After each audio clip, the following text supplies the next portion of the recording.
I really want to see powerlifting like make that turn and make that push where it unifies itself like that with like-minded people. And I know there's always going to be a discord. But imagine if you don't have to look behind there and you can just keep going down your strength road. That's a way better path. There's less stress, there's less cortisol, they can recover better, their training's gonna go better. I think that's a good way to express that, because I think, you know, a common misconception becomes, you know, when people say stuff like training isn't everything, or powerlifting isn't your whole life, or powerlifting shouldn't be your whole life. Like, is it taking care, is that hobby taking care of me so I can take care of other people? The question that I had listening to the story that you've told before is, why that? I mean, you grew up on a farm, your sporting background's like track and field. You would think it would be more of a running, you know, or something. How did it end up being weight training or powerlifting? So for a while, I was actually still running at the time. Even when me and Jess met, I was still getting up and doing like 2-3 mile runs around like the Salisbury downtown, probably 3 or 4 mornings a week. So I was still averaging probably 12 to 15 miles per week. And of course, like tracking it and like, you know, generalized MyFitnessPal type thing, not steps wise, but mile times and things like that. Cause you know, I still like to compete with myself, even with running. So I like to measure out my distances and times. But I got to a point where when I was weight training at the same time, I noticed, I was like, man, I just, no amount of it, even though I liked running, I liked starting to train weights, the food, like, it wasn't enough. Like, I just couldn't keep weight on, not the way I wanted to, right? Especially coming back from that like addiction standpoint in that background, looking at like, you know, 125 pound skeleton versus like, you know, I added a few pounds. I was like 140, 150. I was like, man, I could keep this going, but not at the rate of like running 3 miles a day, going and lifting, and then still learning how to really feed my body in a surplus. So eventually I was like, man, I got to kick something to the curb if I want to get bigger and stronger. And so started running less, started gaining weight. I'm like, this might be the ticket. And so that's why I stuck with that one.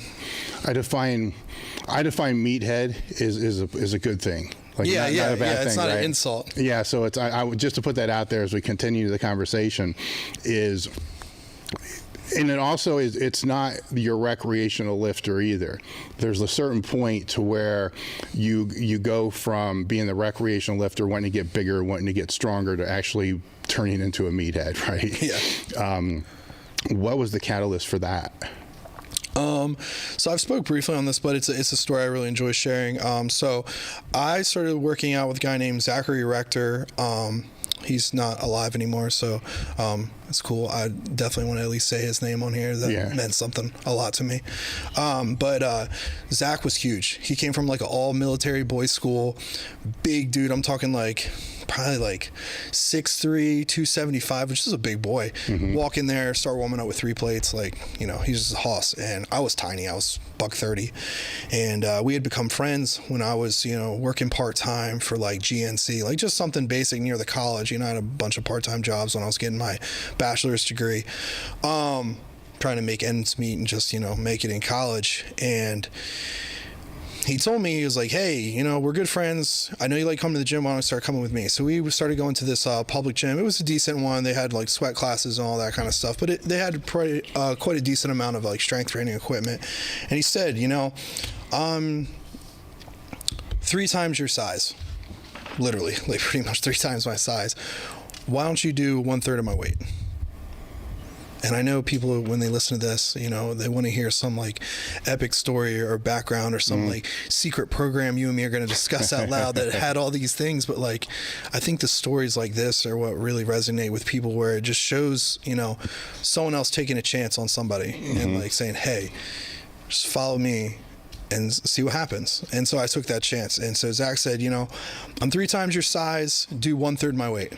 And I was like, all right, so if you're doing 90s, I'm doing 30s.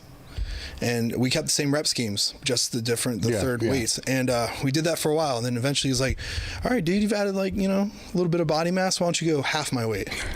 And so we did this for a really long time. It was literally that simple. Well, this is actually some of the most intelligent programming. Right. And it just sounds so simple when you talk about it, and people were like, wait, really, that was it? And I'm like, yeah, that was it. I followed this giant man around the gym and just did thirds, halves, and then I made it to like 3/4, and I was probably like $150. And a couple of his like bigger gym buddies, his other meathead friends, were like, yo, that short guy that's with you, like, he's really strong for his size. And Zach was like, yeah, I think I'm gonna talk to him about powerlifting. And I was like, what's that? And they're like, you should, give it a try. Like, you squat deep, like, you shouldn't have any issues. And then I started checking things out, and like 6 months later I signed up for my first meet. And how did that go? It was humbling. I did very well, but it was still very humbling for me personally. So, like, of course, I think a lot of people, when they do their first meet, have those expectations for themselves, like, especially since you don't have another meet to compare it to, and you're just starting the sport. You don't really have, I didn't really follow powerlifters and stuff when I started. Like, I wasn't like, typing in 198, ooh, John Hack at 181, 198, and like having numbers to be like, those are astronomical. So you really have just more expectations for yourself. And like, I wanted, a upper four squat, whatever bench. And I think my first meet, I weighed like 175, so light in the 181 class, and did like 1303 or 1308, something like that, which, I mean, in a local regional meet is pretty good. I mean, for your very first time in sleeves. Won first place. I was super stoked on it, but I mean, of course, that gave me the want and drive to keep competing. But now it was like, okay, now I want to follow people. Now I want to see what numbers are actually like competitively like in those weight classes. And then, I kind of took that back to Zach. He was like, yeah, man, let's just keep training. Let's get you bigger. Let's have you lifting weights like I would lift. Yeah. And then we just kept going. With, I'm going to go down a side road here. With a first meet, because you have a gym, so you have lifters that are in the gym, right? And then you also do mentoring programming. I'm not going to say coaching, because I've listened to you explain. Actually, I actually call it coaching now. Right, so I mean, okay. So okay, we'll talk about the difference about that. Yeah, I'd love to. But with the first meet question, the one thing over the past year, speaking to other people and younger lifters as well, is myself, I've dismissed this way too often. Like, how should I train for my first meet? And the default answer is, dude, just go. Just do it. But I don't think that's the right answer, because and so I'm going to throw it to you. Like, what do you tell? Now, the lifter's not part of your crew, right? So this is somebody that you're helping online, right? So they're going to do their first meet. What are you advising them? Because I get where I'm coming from, because I said it for so long. Just go, it'll be fine. Just get your feet wet. Yeah. But if I was to flip it and say I was going to go compete in a shooting tournament or something that I suck at, that I like, I still suck. I'm not good. I would want more than just go. Yeah, like if you had like an archery coach and you sucked at shooting a bow and arrow, you wouldn't be like, oh yeah, just go. You'll hit the target. You'll be fine. Like, you would want more direction than that. I see what you're saying. Yeah, so I'd want more context. Right. So what are you telling the lifters? Because you're in that situation. I think it's definitely like a dual edge question, just because I part of me totally agrees with you, and something I would say too, just because you have so many newer lifters that would say, because of the influence of like social media, because of the avenue of like YouTube and the ability to see all these extremely talented lifters, they don't correlate necessarily with years training experience. They just say, weight class, this is the weight they're hitting, how do I get to that weight? Not correlation, this guy's been going for 10 years, right? Like, I just started. They don't make that connection. Or if they do, they don't choose to see it. So I think it's really hard to tell a lifter, I would never say you need, this kind of squat, this kind of bench, this kind of deadlift to go do your first competition. Yeah, I agree there. Yeah. But at the same time, I think it's about considering standards and what they're going to be comfortable with. Because I mean, it's very easy to say, like, you know, go get your feet wet for the first time. It's all about experience. It's no matter how hard you train, you're gonna, you know, you're gonna fuck up a commands the first time. You're gonna walk out a squat. You're gonna rack something early. Like, you're gonna fuck it up. So just go get your feet wet, because you could squat the weight we were really after, but like, if without that competition experience, you might not go 9 for 9. You might still not get that lift because of a technicality. So part of me wants to say that, you know, just go. And of course, the other part of that is, if somebody's, you know, hey, I want to hit this weight before I sign up, or I want to be this strong, and this is probably more common what I deal with, you're going to be waiting forever. Oh, yes. You know, everyone wants to say, well, you know, I want to do it, but only when I'm competitive. Well, competition rises every day. You're going to be, well, you're going to fucking die before you compete. They're not going to chisel 3 white lights on your coffin. Like, you need to, again, jump and go do it. But at the same time, I see what you're saying. So I think my thing is a looser approach to programming.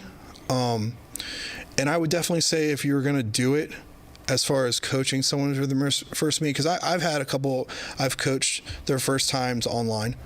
You know, obviously I would prefer to do it in person, because I think, especially with percentages, it's extremely hard to do because they don't have a lot to gauge on. And with RPE, it becomes extremely difficult, because if you just started with a coach, like, their perceivement of what you can and can't do isn't quite on par with you yet. Like, I mean, I'm one of those kind of guys that, like, especially when I was competing like raw with reps, I'd shit my pants on the first rep, and they're like, dude, that was a fucking RPE 11, and then I do 2 more, and people are like, what the fuck, and, you know. And it was like, from a coach's standpoint, like, how could you objectively look at me and say, this is what that was, versus what I knew I could grind out? So I think RPE always has that problem, especially with new lifters, because you don't have that connection with that coach enough for them to help guide you through it. So I think both ways, RPE or percentage based, even in person or not in person, it's still a hard call to make. But I think some sort of structured program is probably the best avenue to take.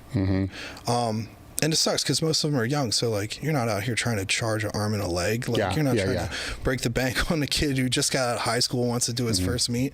I mean, me and my history teacher, Joe Pauline, we took handful of boys, with Jess being the other chaperone on duty, and we'd take them to USPA and RPS meets. RPS because, you know, of course, we could save on membership fees, and 15-year-old kids are fucking expensive.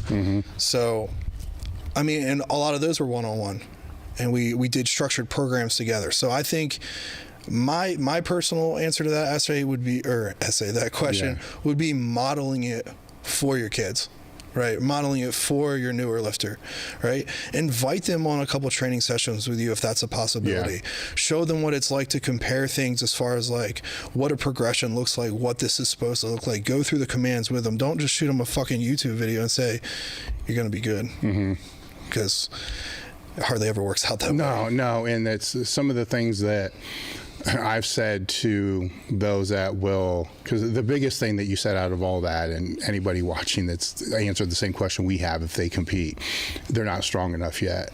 So it's, I'll answer that question with a question, like, well, what do you think is strong enough? Like top 50%, top 75%, what's strong enough to compete?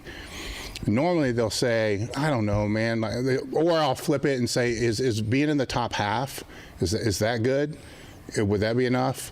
And a lot of times they'll say, well, yeah. And then I'll go look it up, and they most likely already are. Right? Because you look at the depth of a lot of the weight classes, right? And then if they're a teen, you can filter, then filter it down. Yeah, you can take the open powerlifting shuffle and shuffle it down to your number 1. Yeah, well, exactly. And it's like, well, look, man, you're actually in the top 40%, and so you're already there.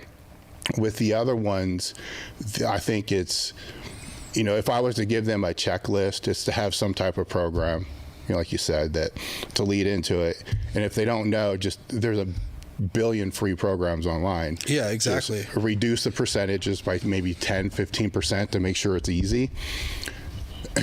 Find a video, and I've never made one, maybe, I don't know, on the basic rules. Like reading the rule book's gonna mind fuck anybody.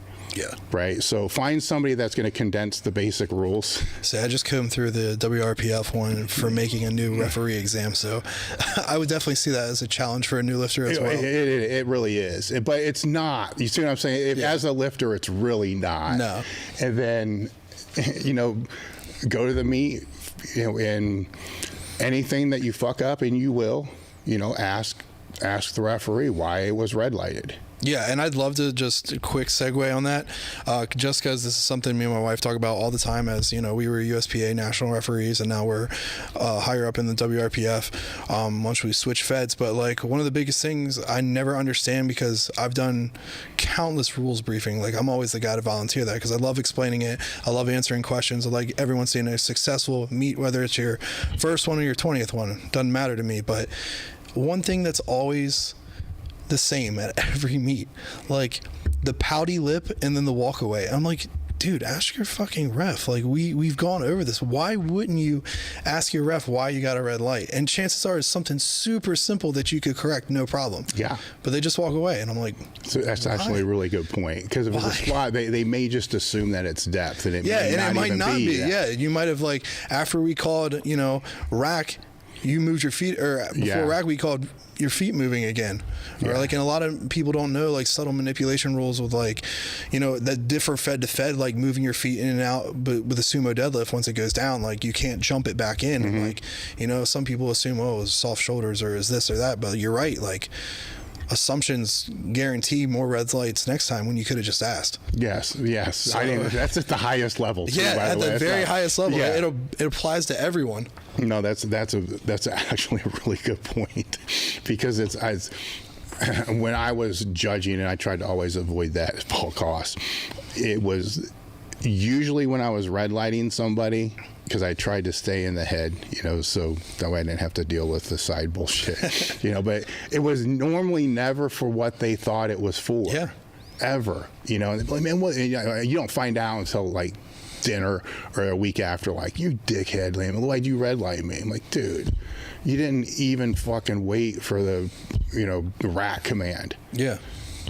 But I smashed it. Like, it doesn't matter, dude. I'm sorry, but that's the way it is. That's the beauty of it, though, because it literally applies to everyone, no matter what level. Yeah. And I think that's an important thing for newer lifters to see. Like, and that's why I'm a big, and I've talked to my buddy Eric Wilberg about this, who's another extremely competitive 198, amazing lifter, really nice guy out of, what's his new gym called? He's going to kill me for forgetting this on the fucking podcast. But great guy. But one of the biggest things we talked about was like, I reffed a meet he did in Virginia. So I was reffing, he was competing. And he said, he came up to me afterwards and we took pictures, and like, we're good friends. But at the same time, he's like, no matter if you were my friend or like what, he knew I was going to hold him to a high standard, because I would want him to do the same for myself as a competitor. And he said, so I knew if I missed something or I got something and you were sitting in a chair, like, I fucking got that shit. Like, no question. And I said, I really appreciate you saying that. And it's been weird because, throughout the last couple years, there's been calls I've made. And of course, with social media, you always see the calls float to the internet. Yeah. So it sucks, because it's like you got 1,000 internet judges on you that aren't in the real seat seeing what's going down. Yeah. And like one of the most popular ones we had was Nabil, younger kid, extremely talented lightweight deadlifter. There was a meet that actually went on in my gym, and I was pretty upset about this. It was 2 nationals and an international judge. So out of the 3 of us, I was the only one that called red for up, down, and soft shoulders. And they didn't. They passed it, and it shouldn't have passed. And of course, that went on to be like number 1 on open powerlifting. And I was like, he came back like a couple, like 3 months later, because I personally invited him back to my gym to my meet. I said, hey, why don't you come break this the right way? And I'll put hand-picked judges out there that will not let shit fly. So there will be 0 questions when you get this. Like, you won't ever have to say, was that really? Well, are there ever 0 questions? There's not, but I think you can definitely diminish the fact with who you got in a chair. Honestly. I think so. Yeah. I would love to say all judges are created equally, but I strongly disagree with that. No, they're not. And it's and this isn't a new thing either. It's my first meet was in like 82, so it was USPF, and that was kind of it, maybe AAU. And then it was shortly after the APF, and then ADFPA, I think, split, when that whole thing happened. But I can remember when being in a powerlifting gym in high school, and like the Hawaiian record breakers were going on, and there was a phone. This is obviously years, technology hasn't changed a lot in the years, right? So a phone call came in like the Monday after the meet, and it's like, okay, you see here the gym owner speaking to somebody else, and it's like, okay, Fred Hatfield's squat was high as fuck, and it's okay. So now everybody just assumes in the gym his squat was high as fuck, and this comes from a telephone call from somebody probably in Hawaii that called somebody in California that called somebody. So it goes through all this to be able to come down, and so that was. It's always, like I said, the problems today are always the same as what they always were. They're just reshaped a little bit.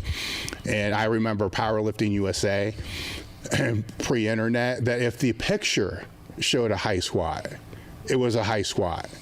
Because all pictures, I suppose, were just supposed to always be taken in the lowest position. Yeah, like that was always a possibility. Yeah, and that squat remained high until the next nationals the next year or whatever it was going to be. So it's faster obviously now than before. Well, now of course, like even with the ones like they're doing the Ghost Clash this weekend, I talked to I have two people competing down there, and actually Eric, we just talked about, he's helping handle one of my guys for me while he knew I was out here. But now we have like instant replays. Now we have like, and I think I don't know if they're doing it at Ghost Clash, but I know they're doing it at Pro again. In WRPF, they've assigned like a jury at a higher level, like pro style meets, where even the jurors coincide with the refs. This is in real time? Yeah. So they can change the lift? Yeah. So what's the procedure? Let's say I get red lighted, but I think it was good. It becomes like a jury of peers. So I think they now, since they're filming so many things from the side, like and I noticed this, my last competition was this past November, Freaks Come Out at Night in Baltimore, and they were even doing it, not the jury part of it, but like I saw how advanced like the camera crew has gotten. Like, I mean, in the hole with you, real time, like being able to instantly replay it back for anybody else. Like, I think they're going that route, almost like how they would do things with the NFL. Yeah. And looking at it through that jury of peers, like how they would almost like replay and talk about like ref calls and decisions and flags in the NFL, and now they're going to be able to do that and are saying we should apply that to powerlifting. Are there controls? Granted, I don't think this is like in place, but what would be the controls to keep every lifter from not doing that? Like contesting every lift ever? Yeah. Well, every red light. Yeah. I'm not 100% sure on that, just because like we haven't run a pro level with that yet, and I'm sure we're going to talk more about that for the pro, because like I said, I just recently accepted a position on we're not really calling it the board, we're calling it more like executive committee type style for the WRPF. So it's me and 3 other people plus Dr. Kern. But we're going to be implementing that into the pro and some of the other high level meets like the PPCs that are offering a lot more money and at stake. So that way it's you have the ability to overturn, but like we're going to work out how that's going to work out as far as electronics go. Like, is there going to be an additional referee button? Like, I'm not sure how that's all going to be played out yet, but I think it's something definitely interesting to consider for the future of the meets, especially with more money going at stake. Yeah. That would bring in, I mean, just questions to throw out that I would have is granted, I come from the Raw came in after I retired, right? So I'm coming from a different bias, a different world. Is, you can go by crease of the hip to a certain point, right? You get over 400 pounds. I've known a couple people that we had sit on a pop can, and the crease of the hip does not break parallel to their knee. Right. You got to look at the actual hip joint, for some people. And it's not just the bigger people. It could be thicker or shorter or small femurs, where that's one of the issues I've always found with the rule books is the diagram sucks. But nobody wants to change the diagram. It doesn't really cater to a multitude of reasons and body types. But see, you can do this if it's video, right? Yeah. But then the rule book has to state exactly what you're looking at. Yeah, and I think that's one of the biggest things we've been talking about too, not only with the idea of the videos and the changing of the diagrams, but the idea of like how things are specifically worded within the rule books, because there's a lot of changes. Like even when I was more in with the USPA, that I was like, man, they should really change this. Like this can definitely be misconstrued for not only an advanced lifter, but fuck, you confuse the shit out of your new lifters. Yes. So I definitely think that's something to consider. And I think one of the more important things, especially with like you and me talking about this, is the openness and willingness to have conversation about it. Like you and me can sit here and contest and talk about rules without like flicking each other off under the table. Like, well, yeah, that's, I think there's so many people closed off from having actual conversations about things and looking to offer solutions and possible conversations to solve problems rather than just immediately dismissing them. Oh, of course. And I think that's been such a huge problem in the last couple of years. No, it is. It is. And actually, we'll go down that rabbit hole next. But the reason why I'm really thinking like people ask me what are my views on XXX and powerlifting, and my default answer is I don't care. I don't compete anymore.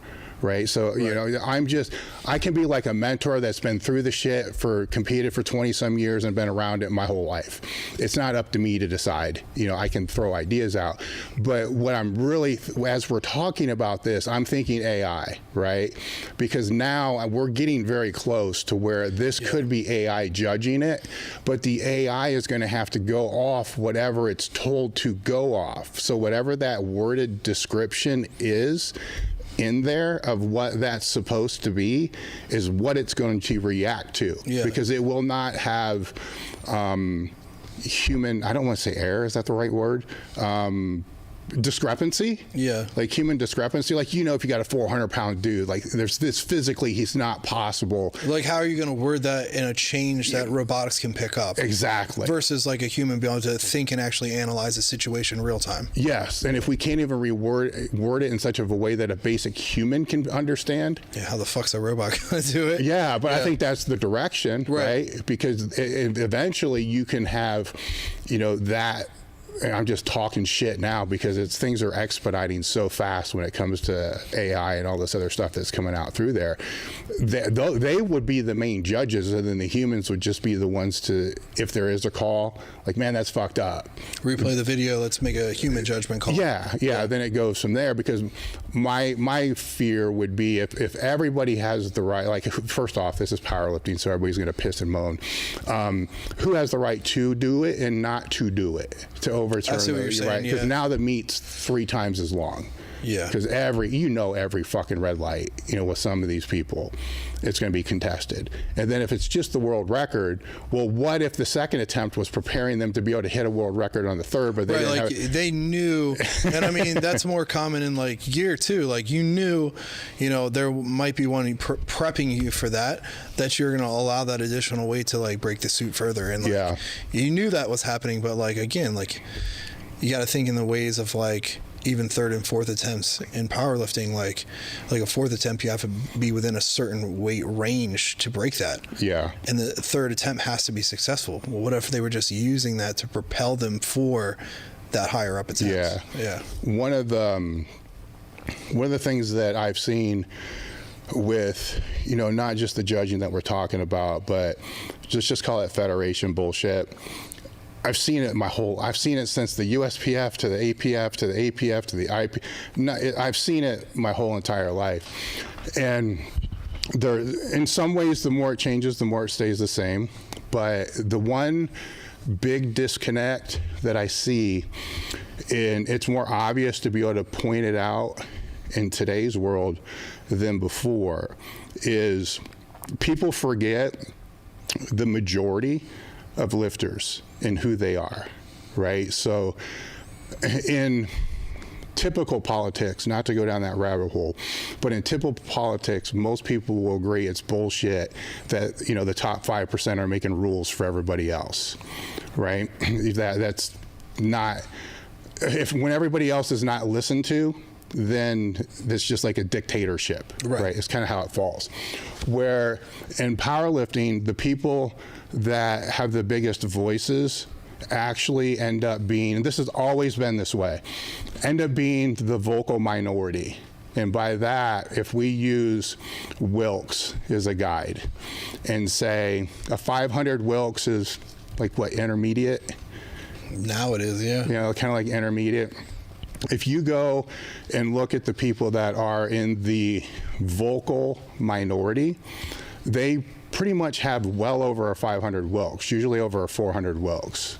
And then if you look at open powerlifting, they make up about 3 to 4% of every powerlifter that competes, which in turn, now they're speaking for the 97% that nobody's listening to.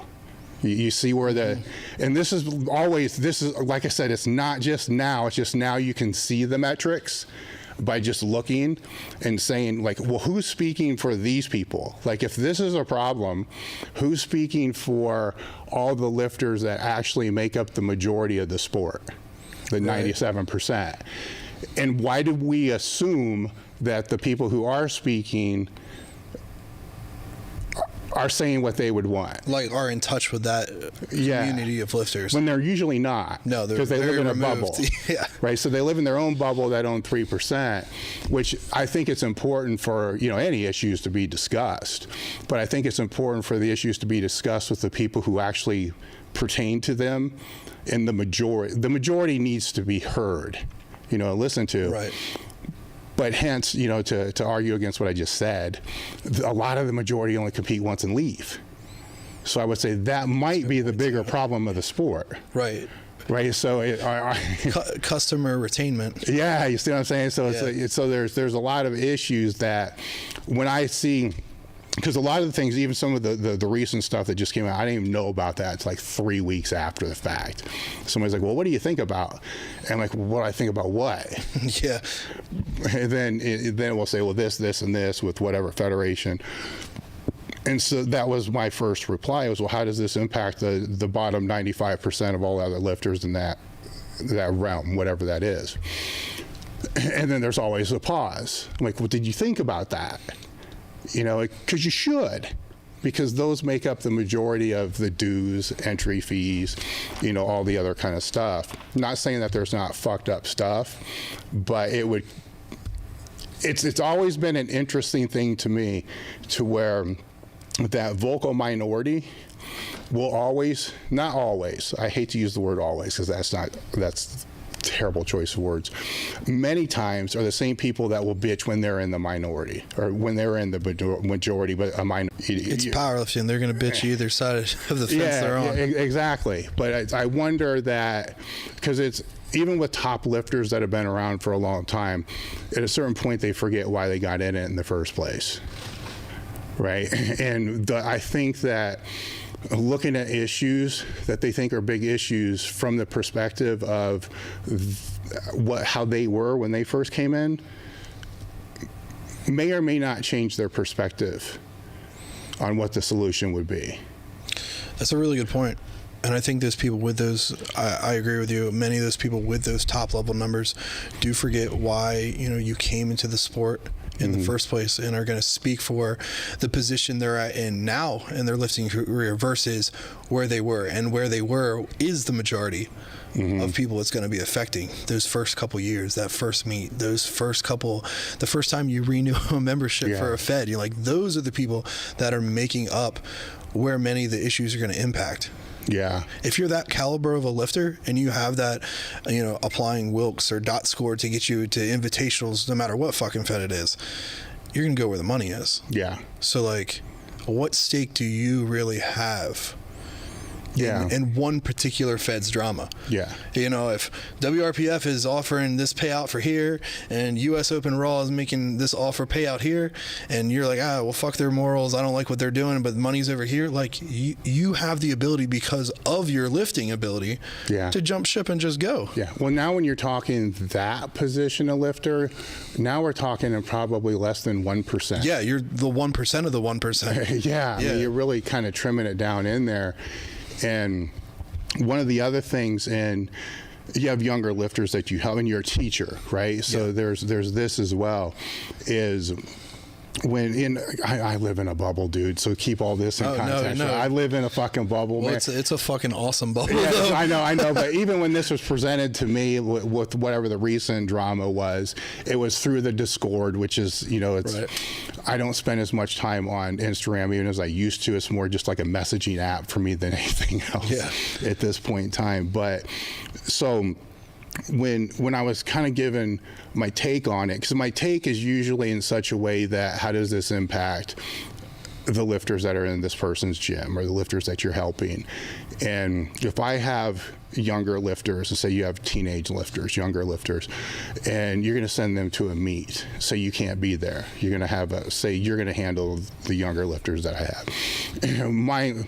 My conversation with you, if you say, hey, I want to take them to this meet, it's going to kind of go like, well, who's the meet director, right? So is it a good meet? Like, is it just a clusterfuck? Like, I think the very question that you would start with in that scenario of you asking me that is one of the biggest questions out right now. Like, who the fuck's in charge of your meet? Yeah. And I mean, I think so many people miss that part. No, it's huge. Yeah, it's huge. And it should be glaringly obvious, but it's not.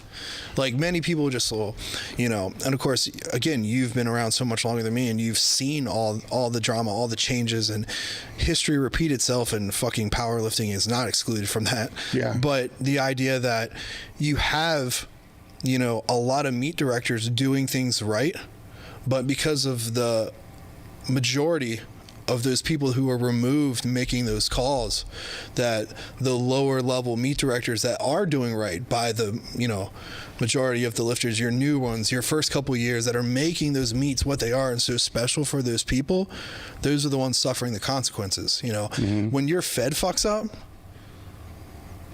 they often have the money to take the heat. Yeah. Right. We fucking don't. Yeah. Well, it's the question that's going to come after that will be, or the conversation will be, look, man, these are younger kids. I'm doing everything in my power to keep them off shit. I don't want them taking shit because they're way too young to take shit. I mean, these are conversations I'm having, because I'm not so much concerned with the meet director is going to be whatever the quality of the meet. Is it going to be a squat stand that's going to fall apart? What kind of bar? I mean, just the basics like basic that. Safety.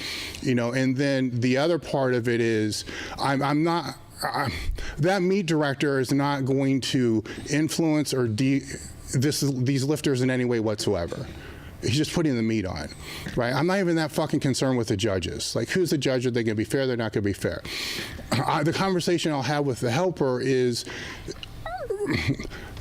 keep them away from these fuckers in the warm-up room that are going to be like, dude, how strong are you? Fuck, you should be taking trend, dude. Yeah. Fuck. That's my number one concern, is the influencers or the people who are in the warm-up room that could very well convince, one of the kids that I want to stay off drugs to go on drugs. And so when I see, this latest debate, I'm like, I understand what this latest debate is. I get it.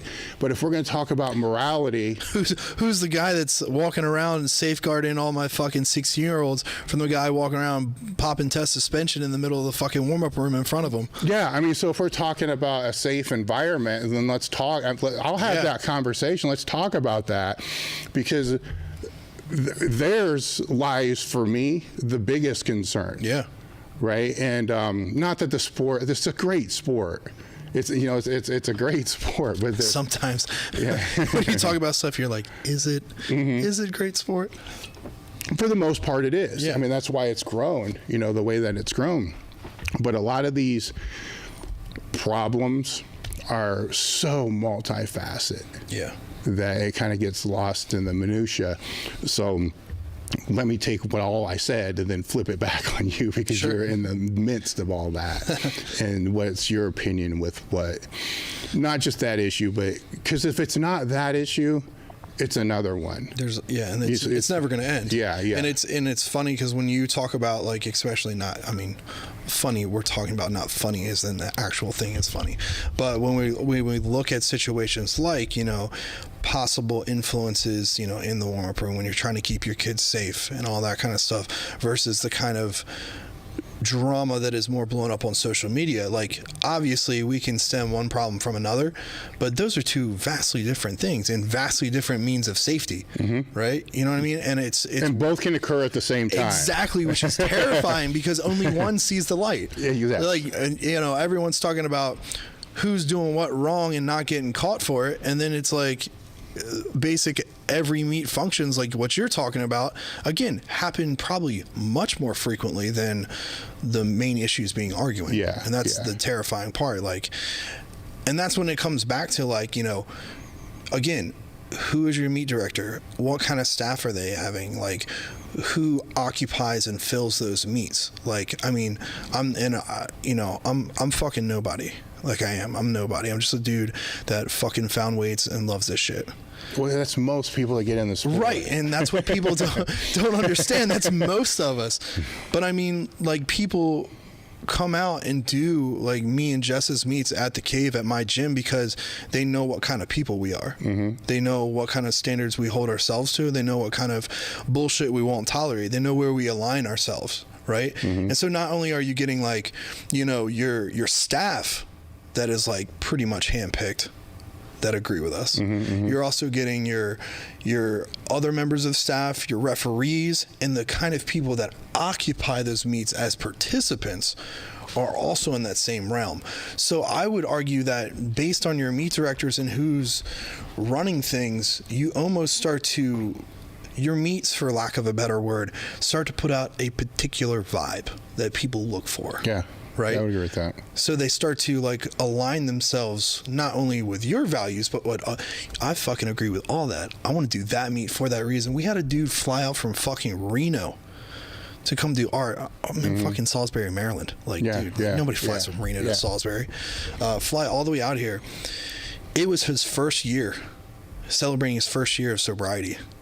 And because he knew me and Jess's story, he's like, I wanted it to be here. And, like, lo and behold, he actually won our best lifter. So he got to win a kabuki bar from us that we all signed. And he was, like, fucking tore up.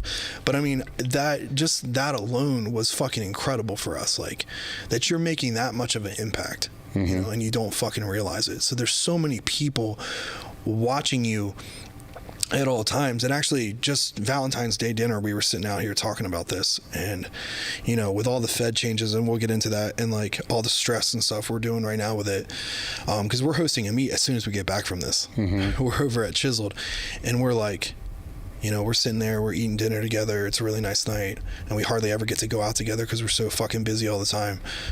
I'm like, wouldn't it be fucking awesome to just, like, not be those people for a while? Like, how cool would it be to be fucking normal people that wouldn't be the people that everyone turns to depend on, that everyone, you know, hey, I have this issue, how can you solve that? To not be, for a lack of a better phrase, the man, you know, that's the guy you turn to. Like, how fucking cool would it be to not be those people? And I was like, well, why do we always have to be those people? Why is everyone always like, Travis, Jess, like, those are the people we're gonna, I know they're gonna take care of us. It's not a question. It's never, can you do this? It's like, here's the problem. I already know you're be the person to fucking solve it. And I think that's what a lot of meet directors and a lot of people who host become, right? They become those problem solvers. They become those people who are willing to have those conversations for their region, for their lifters, no matter the fucking level. And I really want to see powerlifting, like, make that turn and make that push where it unifies itself like that with like-minded people. And I know there's always going to be a discord. There's always going to be a discrepancy. There's always going to be this and that and other people spying on each other's meets to fucking talk shit and blow shit up in people's face because it's powerlifting. Yeah. But how do you know it's not already, though, right? Because if you're looking at it through the lens of being in a bubble, how do you know it's not?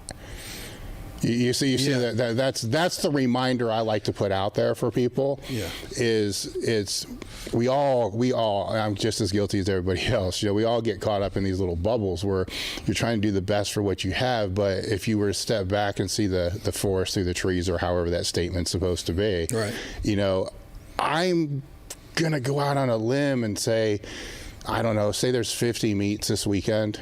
You know, and if we had some Star Trek magic power, you know, to like transform ourselves into any meat, every one of these meets we go to, there's probably somebody pulling a deadlift PR for the first time that's fucking jacked up about it. There's probably somebody else that's doing their first meet that just had the greatest weight training experience that they've ever had. There's also probably some people that are madder than fuck because they missed a lift. Yeah. You know, it's all, you see what I'm saying? Yeah.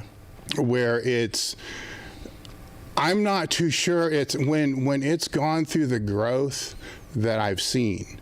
You know, where when I ran the IPA Nationals twice. I mean, old 2004. I can't even remember the date. So right. it was a long time ago. And being in the business that I'm in, I'm trying to figure out, like, what is this total demographic here? Like, and how do I figure it out? So I'm like, well, how many Powerlifting USA subscribers are there? Right. And then, well, not all of them are actually competitive lifters. And then how many members are there of each federation? And then no federation will tell you. Right. You know, so being part of the IPA at least gave me that one. You know, and other people in the IPA. If I was to guess, and at the time Ricky Crane was kind of agreeing with where I was at, and maybe 18, 20,000 total lifters. You know, and back then Multiply might have made up 3,000, right? So it was never the majority to begin with, even though, sorry guys, facts are facts. I mean, most of it was single ply, right?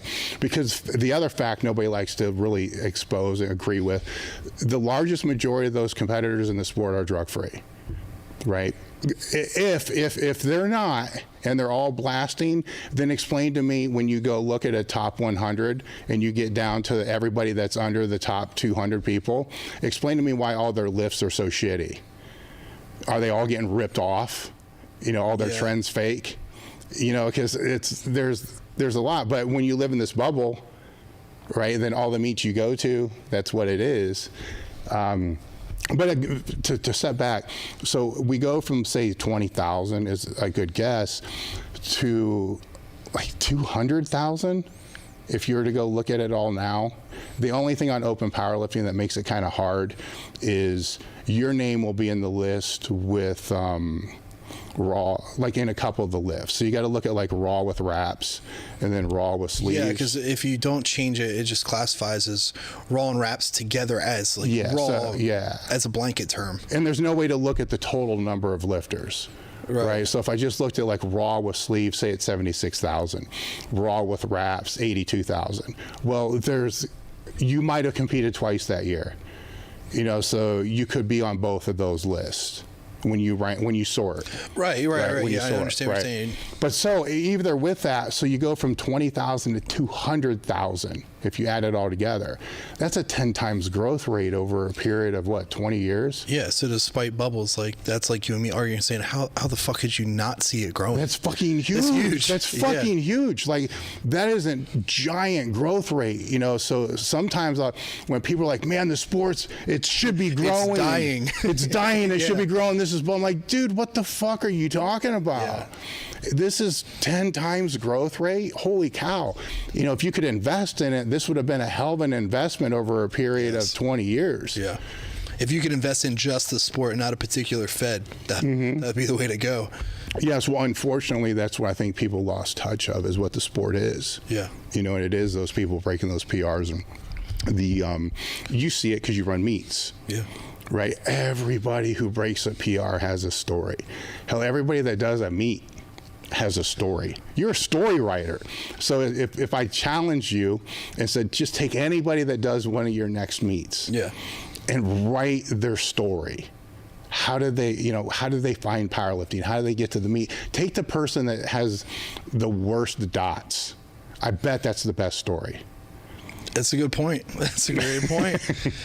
It's weird too, because like, you know, I think especially with like what's going on lately, I often forget like the position I'm in now, like in my role, for lack of a better, my role in the sport now. You know, I would classify my role in the sport much less of a competitive lifter. Like I still like to lift, obviously I still like to compete, but you know, given injuries, given all that, given new opportunities, I would say that's not my primary role anymore. How do you balance that though?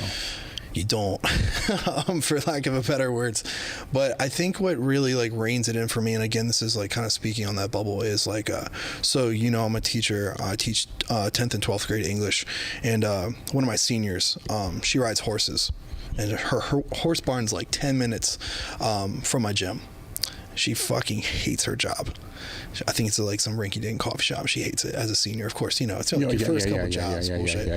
And I told her, I was like, hey, you're super close to my gym. I'll pay you 3 times a week. Come vacuum, do the bathrooms, dust. I said, I won't make you like pick up and organize heavy ass plates or anything like that. She's like, really? I'm like, yeah, I'll totally give you a job. I'll pay you a little more. You know, I asked her, you know, what's the going minimum wage? I'll pay you more than that. So she was like, for real? I was like, yeah. So Wednesday night before the day before we flew out here, I gave her first bi-weekly paycheck, right? She was tickled pink. She was super happy. Sweet kid. And she was like, hey, before you pay me, before all that shit, will you teach me how to deadlift? And I was like, oh, okay, yeah, of course. Like, of course. I was like, I'm deadlifting tonight. Like, in between my sets, we'll take it slow. Like, I'll show you some few things. We'll learn together. She's like, all right, cool. So I just picked up Sportcraft bars. For the gym. Shout out Sam, super awesome delivery. She's the best. Hooked me up right away. No bullshit. Like, talked to her Saturday. Shipped my bars fucking Monday. Love that shit. Because I'm tired of messing with companies that fuck around. But so we got our thing. She sent me a whole bunch of prizes and stuff for our lifters, a bunch of t-shirts and stuff. So my new girl that's working for me, she's a barn girl. She doesn't have like workout t-shirts and stuff. So I was like, hey, I got something for you. And I gave her one of the new Sportcraft t-shirts. And so we're about to start like deadlifting, and she goes, hey, I think if I'm going to do this, I should wear my new gym shirt. I was like, okay, go get your shirt. So she comes out in a Sportcraft t-shirt, and I was like, it's pretty touching. That's pretty fucking cool to see, you know, of me not influencing a kid. You know, I wasn't like, hey, you're cleaning my gym, you're going to learn to lift. Like, it wasn't like that at all. Like, she made this decision on her own. And so, you know, we go through a few sets. We're talking about, you know, like pinning your shoulders, keeping your arms long, all the things to, you know, not get her fucked up. And she does like 95 pounds. I'd got bumpers last year, just for, you know, some basic stuff. So she's doing 25-pound bumpers on each side, does a couple reps. Said, okay, so now we're going to do, you know, what they call a 3x3, but we're not going to reset at each top of each rep. You know, you're going to fix your form before you go. You're going to rebrace, and then we're going to go. And so she was learning how to write it down. It's like a 3x3 at 95 pounds and stuff. And so she gets done. She goes, I think I want to add a 5 to each side. I said, okay, cool. As long as we're safe, I'll let you do that. So she does it for like a 2x3. She writes it all down in her little journal. She goes, hey. I was like, what's up? She goes, I think I want this to be like my new hobby. I was like, yeah. She was like, is that okay with you? I'm like, of course it's okay with me.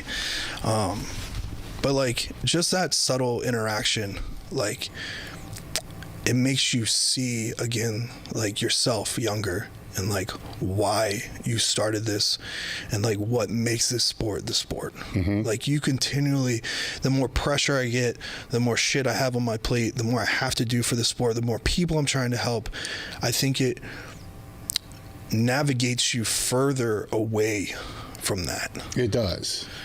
And I'm sure you've experienced that. No, it does. Yeah. It most definitely does. And one of the things Louis told me that I didn't listen to, but I learned from and then got away from real quick, is to not run meets, you know, to not get involved at that level, you know. And at the time, I'm like, you know, fuck you. And I get it now, right? Where with some of the lifters that have come out here over the past month or so, a lot of the conversations I'm having with them is like, why are you even bothering with the politics of the sport? You're still a lifter.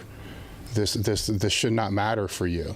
What matters for you is your total, you know, because I use the analogy of the Wizard of Oz. Like, you get to a certain point in the sport where you start to see behind the curtain, and you're not going to like what's behind the curtain. It's like, so much better just to go down the trail. It's like being invited on a really awesome game show, and you chose the wrong fucking curtain, and you're like, could you close that one again for me, just so I can go back to being an audience member? But imagine if you don't have to look behind there, and you can just keep going down your strength road.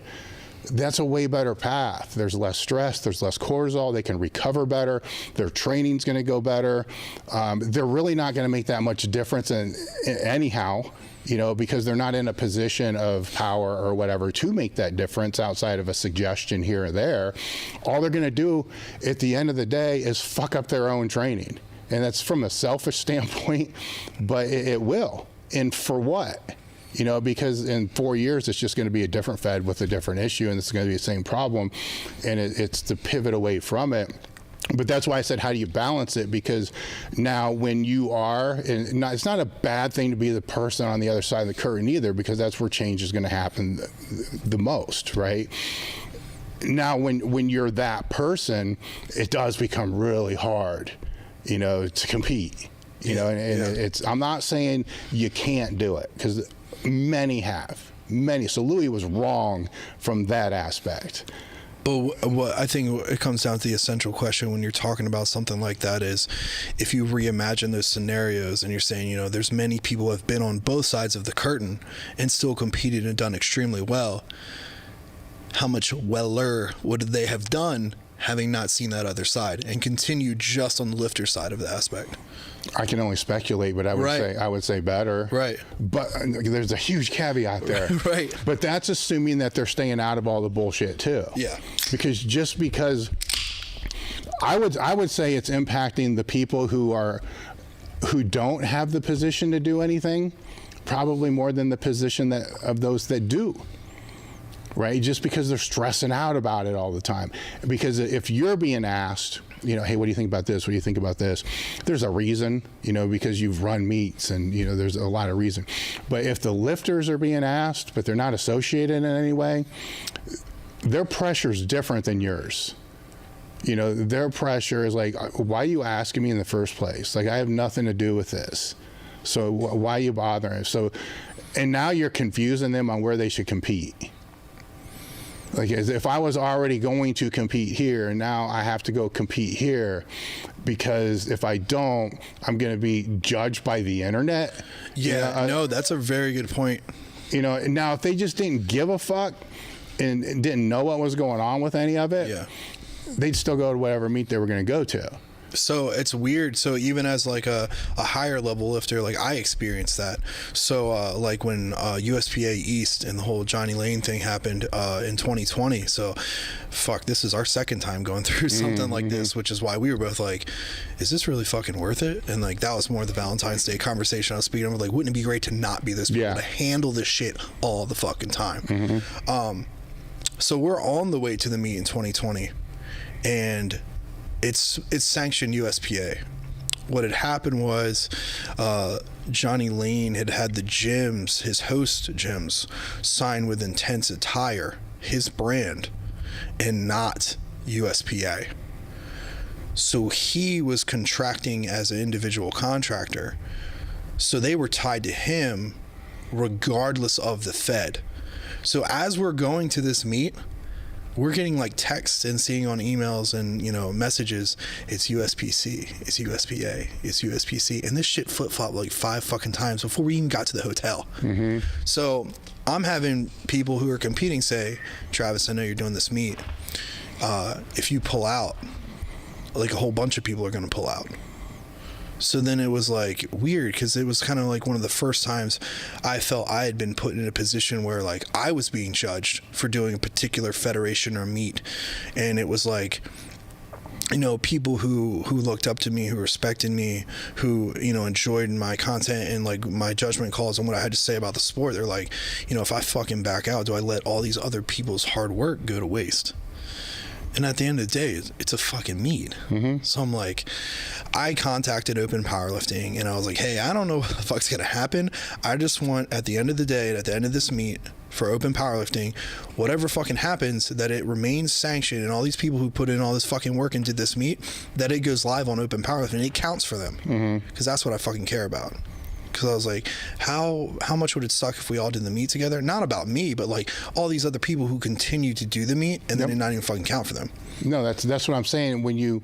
If you forget about the top 5%, say there's 200 other people in the meet and it's their first meet.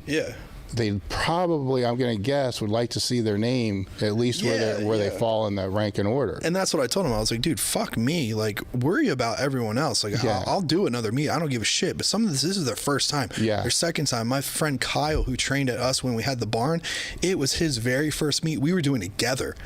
And so, like, I'm looking at this dude literally next to me in the car. I'm like, how shitty would I feel if we got there and backed the fuck out because of some fed bullshit that wasn't our fault?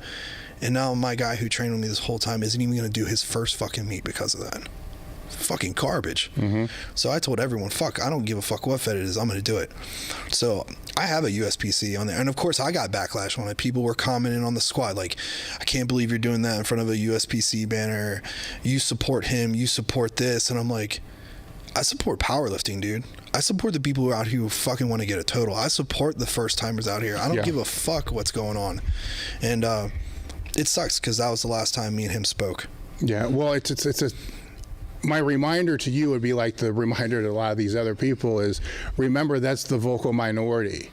Like, most of the people who follow you, because you got a decent following, they're never going to comment. Man, the nature of the internet, and I've lived this, 25 years I've been online. The nature of the internet is people don't tell you you do good work. They don't. They don't message you and say, hey, you're doing a good job. But they'll let you know when you fucking suck. They don't, right? They don't. It's such a minority. It's like 1 out of 1,000. Like 1 out of 1,000 messages are positive. Yeah. All the other ones are either bad or asking, like, what should I do with his injury, or, do tattoos hurt? Or they're that. Yeah. And it gives you this warped sense of reality, right? Because there's all those other people that aren't saying anything. How do you know they agree with the people who are? They don't. Yeah. Right? And now, this already, because in your gym, I'm going to just speculate, it's the opposite. 90% of what you hear in the gym is probably always good stuff. Yeah. Right? Because it's in person, it's personal. It's like, man, you're doing a good job. You write great fucking articles. You do all this. That's the real world, right? And there's the digital world. The real world is the real world, right? The digital world fucks up, and we all agree with this, it fucks up your perception of reality. But we forget that, especially when you're online and you're trying to help people, right? Because now you're a bigger target. Because you're trying to help people, you're making somebody else feel inadequate that may not be trying to help people. Yeah. So now they're using that to blast. You see what I'm saying? Not only that, but I mean, I know you above all people have experienced this too. Like, you can't pour from a fucking empty cup, and God knows you've had your fucking cup empty quite a bit. You have to learn to, though. Yeah, you have to learn to. But I was saying there becomes a certain expectation now where, like, your cup, it doesn't fucking run out. That bitch is always full. Right? No, yeah. And it's hard to be that. Like, it's hard to constantly be like, to watch what you say, to not lash out, to always be that positive. You know what I mean? Yeah, somebody told me a long time ago that, I don't think any of us are ever going to change the world, right? But we can make sure the world doesn't change us, right? So that's where my motivation with all that comes from. Like, if me helping people makes me feel better, then that's what I'm going to do, selfishly. Yeah. Right? Because that's what makes me feel better. And I'm not going to let the world change that, because then the world wins. So if it's a battle between us versus the world, I want to win. I'm just trying to find some ways to put words behind, the context of all of it, and not saying that, it doesn't get to you. Oh yeah, right. That'd be a huge lie, a giant lie, because it does, right? Because sometimes you wonder if it's all worth it, and I'll use the analogy because, and we can segue this a little bit, of your squat, right? Because you blew both your quads out, right?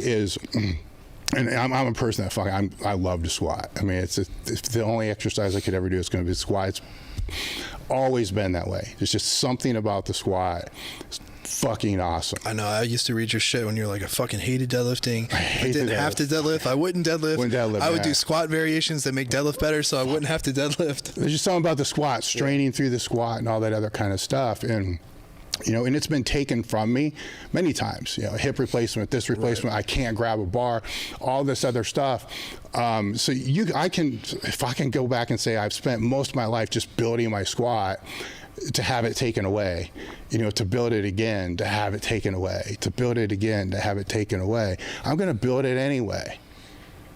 You see what I'm saying? So just because you can spend your whole life trying to build something, whole life trying to build a squat, trying to build a business, trying to write the best book you could ever write. And then after it happens, somebody just steals it, takes it away, burns it. Write it anyhow. Build it anyhow. Because that's where the motivation comes from. By not doing it. So I don't know if I'm articulating what I'm trying to say, but the building it part is the part that fires you up, and don't let anybody take that, and you've been through it with your squat, like you've done it with more than your squat. Yeah. You've done it a lot, right? Unfortunately, yeah. It's just a matter of figuring out, where you're going to put those efforts into, because sometimes it's worth it, sometimes it's not. If it's not worth it, then fuck it, don't do it. If it's worth it, fuck it, do it, because you can build it back. You can always build it. Blow both your quads out. It's not easy to come back from. You did. I'm sure people told you wouldn't be able to do it. It's like, fuck it. Yeah. You're going to do it. You didn't even need them to tell you weren't going to do it. You were going to try to do it anyway. Yeah. You see, that's what I'm saying. Yeah. You do it anyway. Like you already knew. You already knew. You didn't need anyone to tell you that. You just already knew. Yeah. So I think when people get to the point where they don't want to build it anyway, is when that's when it's really gone. Yeah. And that's when it's time to probably look into something that you do want to do.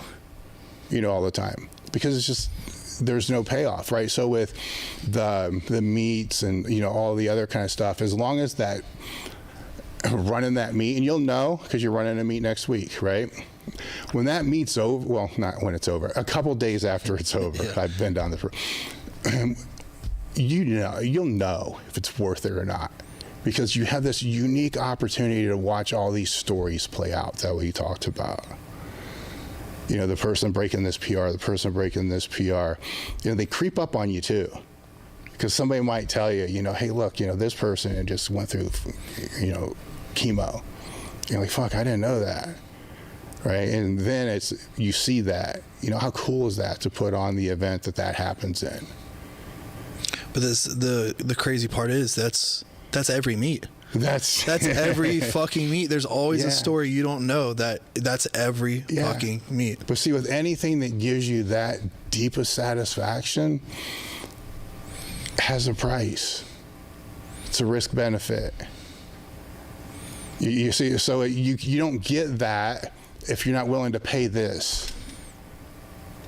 Everyone forgets, no matter if it's, rebuilding something or putting something on so that others have a chance to rebuild something, nothing's fucking free. It's always going to cost you something. Of course.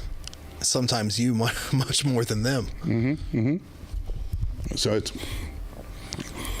to segue off that into your squat, right? Because it's the same. To me, I think it's the things that we learn in the gym carry over everywhere. Absolutely. Right? It's just figuring out how to connect the chords. Maybe it carries over into the administrative part of powerlifting or not. Maybe it don't. I don't know. Right? I have no fucking idea. Right? But I know it can. You just got to figure out how to connect the chords. And you're going to fuck up. Oh, yeah. That's how it happens. With your squat, that was a bad injury. I mean, I could say at least they both happened at the same time, which I guess could be a good thing. Instead of having one, then the other one happened later. I've kind of debated that, whether it was I don't a positive or a negative. Yeah, because it's with my hip, I had one done, then 2 years later I had the other one done. Then I know other people that had them both done at the same time. I don't know which would be better. Right. It's how do you get upstairs, by the way? I mean, if you have a walker, then not up, down. How did you get down? Down was fucking brutal. So the first thing nurses told me in the rehab facility was you're really lucky you bench a lot, because that is your saving grace right now. Yeah. And I was like, all right, I'm gonna make this work. So the walker, you basically learn to adjust the front legs longer than the back legs, so they would be staggered on the steps, and then you would do a body weight dip and then lower yourself to the next one, and then move it on the awkward doubled off on the stairs, and then just dip your way down the stairs. So which means at the bottom of the stairs you got to fix the walker again. You stop on the bottom stair, pull your walker up while you're balancing in your braces, pull the legs even, and then go down your last step. Yeah. And then you would just reverse the legs on the way up. Yeah. Both at the same time is not better. Yeah, that sounds pretty shitty when I say it out loud. Yeah, because now I'm thinking about how you would sit down and take a shit and all that. You can't leverage your weight on one or the other. God bless my wife who's over there. Yeah. She's laughing. Oh, yeah. The, what are they called? Commodes? Where the risers? The toilet from hell? Yes. It's fucking terrible, man. Yeah. It's awful. And it's like the one you could find that was comfortable enough to like reach was also the one that would be like, okay, this puts my legs in too awkward of a position, because like the bottom part of it would dig more towards your hamstring and create slight flexion in your knee, and it would just be like the most unbearable pain while you were trying to take a shit. Oh yeah. And you can't, because you're not like spreading your cheeks enough to actually... It's just like trapping you in all avenues. Yeah it was awful, man. It was truly awful. Thank God the ladies in the hospital, I had she was probably like in her early 30s, mid 30s, and I'm in, my early 30s. So she was pretty funny. It was really nice having a younger nurse, just because like she was humorous, and it was like, you meet somebody and you have that traumatic of an injury. I'm like, hey, I'm Travis. Nice to meet you. You're gonna see me butt ass naked in the next like fucking 10 seconds, and then we're gonna do this for like 3 weeks. So I'm like, you gotta have some humor with it and find someone that you can just laugh about it with, because like dude, there's no way around it. It's fucking terrible. So like if you can't laugh at it, like you're never gonna get through it. So like we're giggling, I'm trying to fucking not fall off the toilet. We have a rope wrapped around a bucket, right? So I can pull the bucket and shimmy it up under my feet once I sit on the toilet, so my legs won't create enough flexion to hurt or hurt that bad. It does not hurt. And dude, just wrapping head to toe in trash bags every day, like it was a fucking hot mess. Yeah, man. With your comeback was easy to follow because you were posting stuff, where the one thing I don't think people get is that's your challenge then at that point. It's like you want to be able to come back, so you're going to try to figure out how to come back, because it's kind of like training for a meet, but it's not training for a meet. Where in some ways, at least for myself, in a lot of ways with these, it became what I needed at that time, because training, I don't want to say it was boring, but it was kind of like the same. You're very limited. Like you can't do like fucking 80% of what you would do. I would say 80% of anything. Like I'm in a wheelchair, so like the most you can do is park that thing up next to a cable machine and like go to town, but that's about it. And then we figured out like how to makeshift like Larson press, and then I eventually got to like chair deadlifts. But yeah, the training is extremely monotonous, like because you literally just rotate one then the other, then the other. Well, I'm saying before that happens though, training at your level, right? You get to a certain level to where, I don't want to say it's work, like you still love it, but there's still like, okay, and here we start this next prep. It's like the same cyclical thing all the time. And then this comes through like whaps, which sucks, but then all of a sudden creatively you're like, okay, now I have to figure something out. Yeah, and I actually, speaking of like books and stuff, I always joke that I'm going to write a book called How to Work Out Through Anything. Yeah. Just because I'm slowly working my way around my body and fucked up enough pieces where I creatively had to like come up with different splits, how things, and basically also that combined with like PT and like different programming methods as far as like what to work with, flexion at what week and what level, and like what literally allows you to slowly like unlock that range of motion. It's definitely a challenge, but I think one of the biggest things people don't see, regardless of the level of injury. Obviously, you don't have to blow up both your legs at the same time to like appreciate this, but people miss the opportunity to see a traumatic injury as like a chance to reevaluate and relearn. Like, one of my favorite things about training, even without injury, is like your ability to learn, right? Like, I love reading, I love learning new things. Like, I always want to continue learning and not ever be the guy who thinks he fucking knows everything, because I don't, and I never will. But when you get hurt, it changes a lot of that. Like, you have to reevaluate, you have to rethink of like, okay, if I revisit this section of training, what about this could possibly lead to this level of like fatigue or, you know, tendon inflammation, or like, what was I doing that could possibly, you know, abdicate and basically turn into this injury? And so there's a lot of things I analyzed, and of course one of them was squat frequency. Not necessarily the frequency, but the load frequency. It was extremely high. Like, I was to the point where I was comfortable, and I was recovering well, but like CNS wise, but my tendons were not, obviously. So one of the things they looked at when they did the surgery was like, this is just general like way overuse. What did your tendons look like? Fucking the like crab meat, like when you break open a crab claw. So like exploded. Oh yeah, no, the one was full exploded. He said it looked like a grenade went off inside. There's just nothing left. I'm sure if you're around tomorrow and we're doing a train your ass off, you'll see the one quad has a, like where your VMO, your little chicken nugget grows. Yeah. My one has grown back, but the other one has started to grow too, and it's about even width. But the bottom part of my left one where it exploded and they had to reattach at a higher attachment point, it's just gone. Like, it's not it's smaller. No, like, it's gone. What was the other one? Was it just clean tear? Full off the bone, like, but rolled in, stayed in the sleeve so they could pull it back down. Okay, all right. So there was something accumulating for sure. Yeah. Okay, all right. He basically was like, dude, if it didn't happen today, like, that shit was gonna happen. Okay. And he said the same thing about my tricep. Yeah. He said because they thought it was distal tricep, medial, and he said it was gonna be like 2 pins, and then when they got in there, he was like, dude, it was fucked. Like, there was like a lightning bolt zigzag tear through like another one. He was like, if it wasn't that day, like, it was gonna give. He's like, just be glad it was with 400 pounds and you weren't in a fucking shirt. Yeah, the reason I'm asking, there's a big difference between acute, you know, and what you're talking about. Yeah. All right, so the load frequency was one thing. Did you find anything else that when you were zeroing in on it?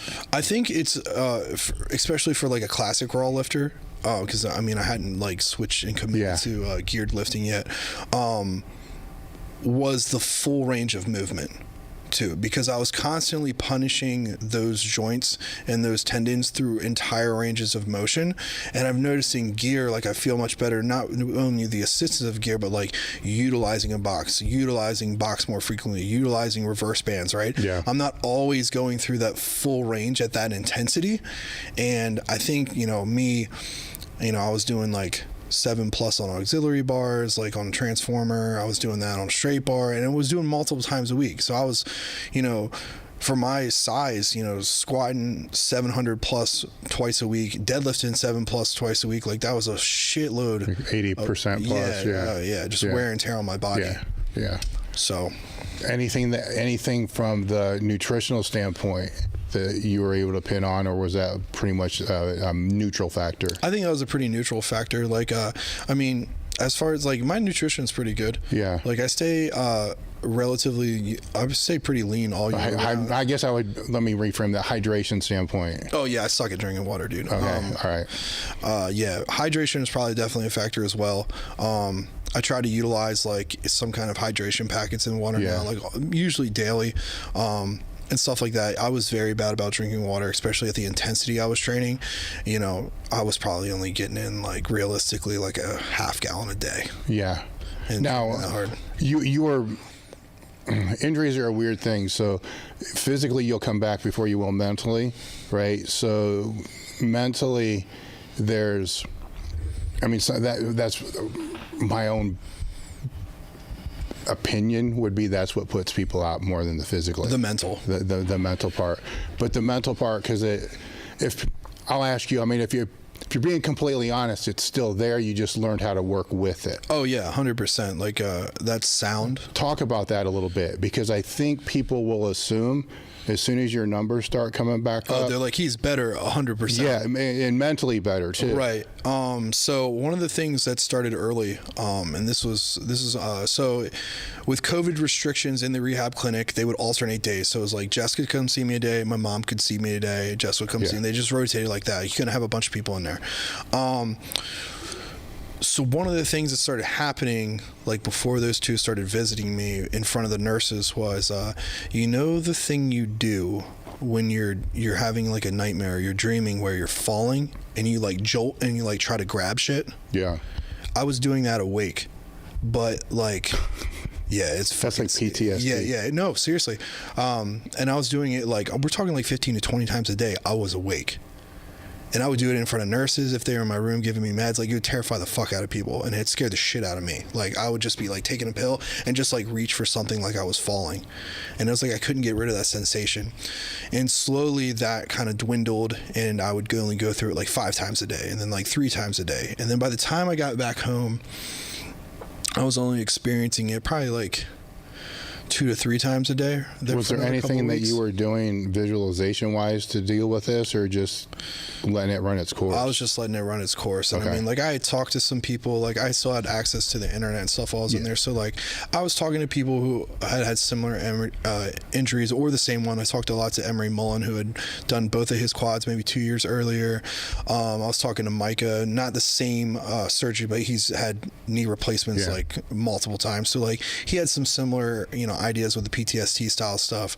But yeah, it was just brutal, man, as far as like that kind of thing goes. But once you get better, that part goes away. Like some of the like triggers, but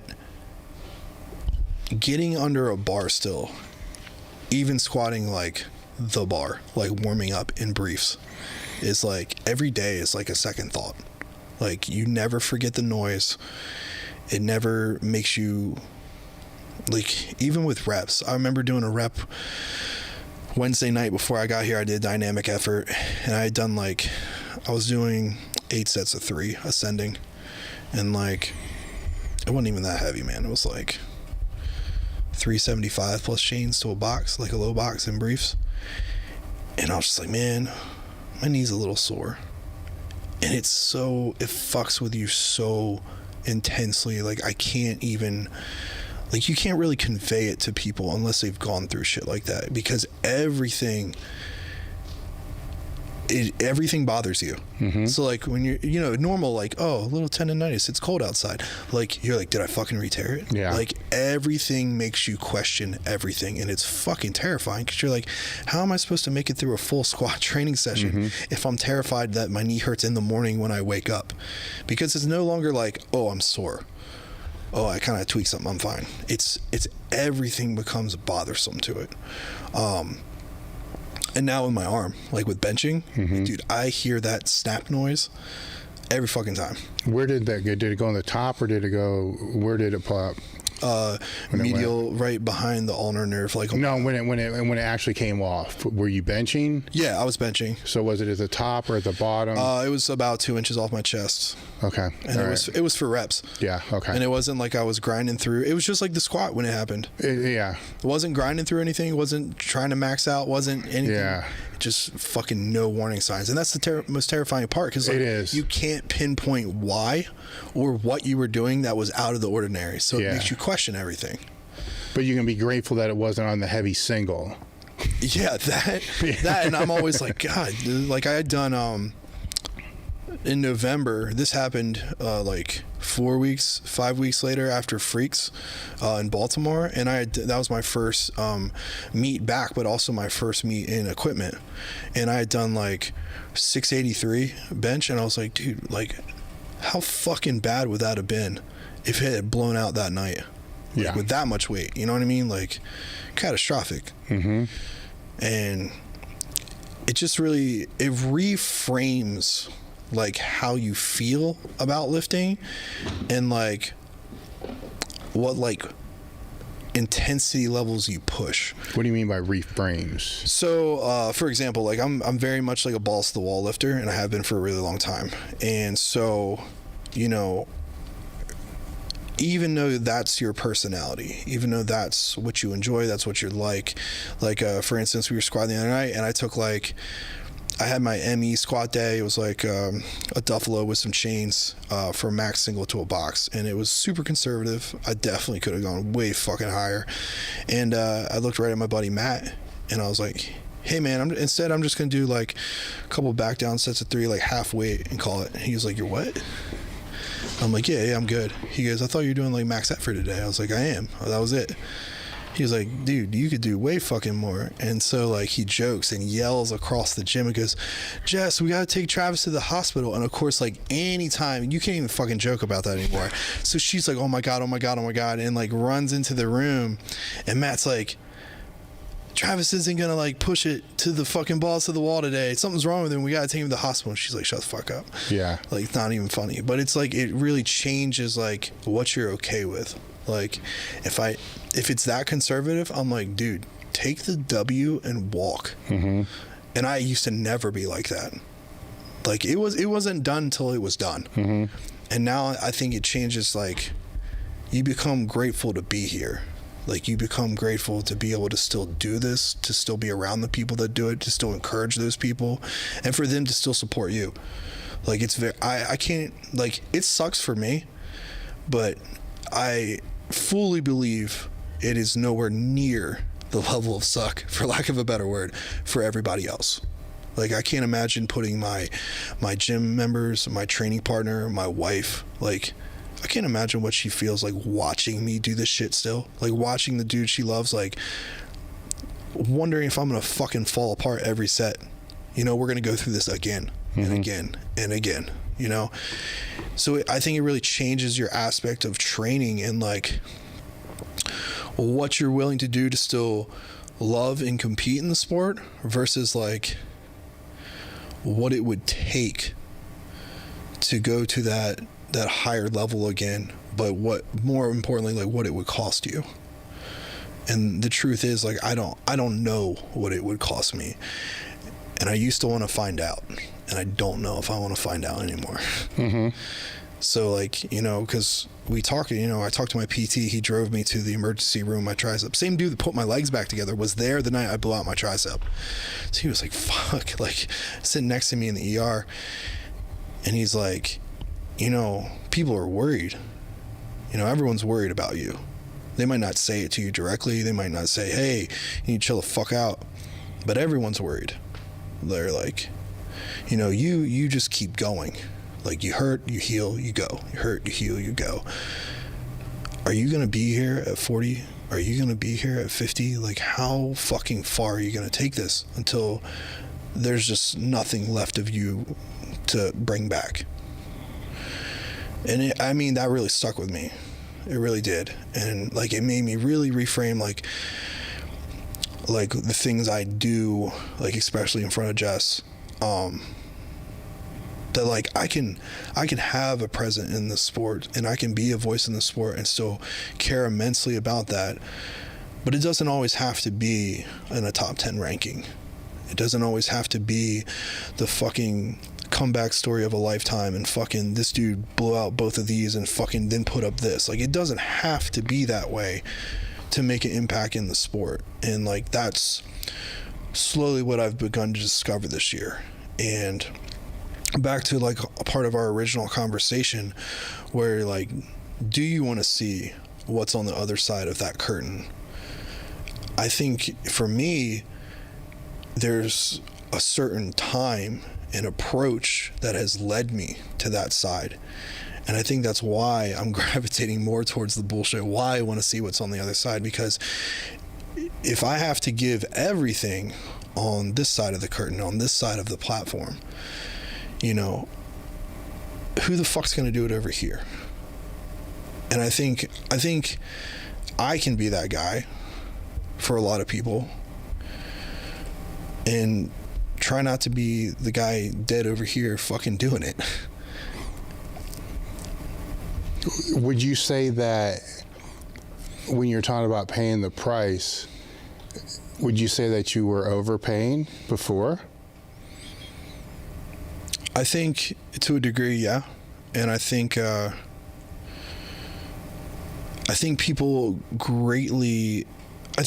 look at a lot of top level lifters and they greatly underestimate how selfish that part becomes. Like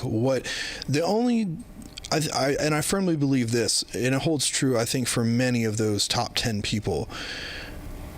The reason I've become friends with other people in the top 10 is because they're the only ones you can really sympathize with and know, like, who gave up what to be in that position.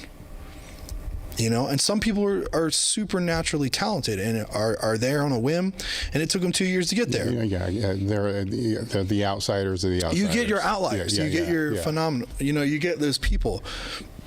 But then other ones, you're like, you know what I know. Mm-hmm. You've been through the fucking shit to get here. You appreciate what it takes to get here. But how long are you going to stay here before it's just too much? Right? Like the stress on not only your body and your health, but like your relationships. Mm-hmm. You know, like I have a gym, I have a foundation, I have a business. Like I love what I'm doing. I want to be, you know, fucking alive and spending time with the people I love and enjoying the things I've built. At what point in time do you allow competitive nature to take a backseat to allow you to do those things? And I know some people would say you can have both, and there's a lot of people who have had both. But I think it's different for everybody. Because you've had heavy squat days since this has happened. And so say you're in the gym and it's before, well, I'll let you tell me. So peaking for the last meet that you had, you squatted, I don't know if I have that one. It was like, what was it? 733. 733. So you're peaking for that one at some point in time, 5 weeks out, 4 weeks out, 3 weeks, something like that. Say it's a triple, say it's a single. You're getting ready for that lift. And it's necessary. Yeah. Right? Because it's part of the peaking phase, right? It's necessary. And in your head, there's the dialogue, right? So there's a piece of you, a voice that's going to kick in, that's going to say, fuck am I doing? Then there's the other piece that says, what the fuck did you just ask yourself that for? Right? So what, in those conversations in your own head, what does that look like? Because that's what my dialogue would be. What's your dialogue with that?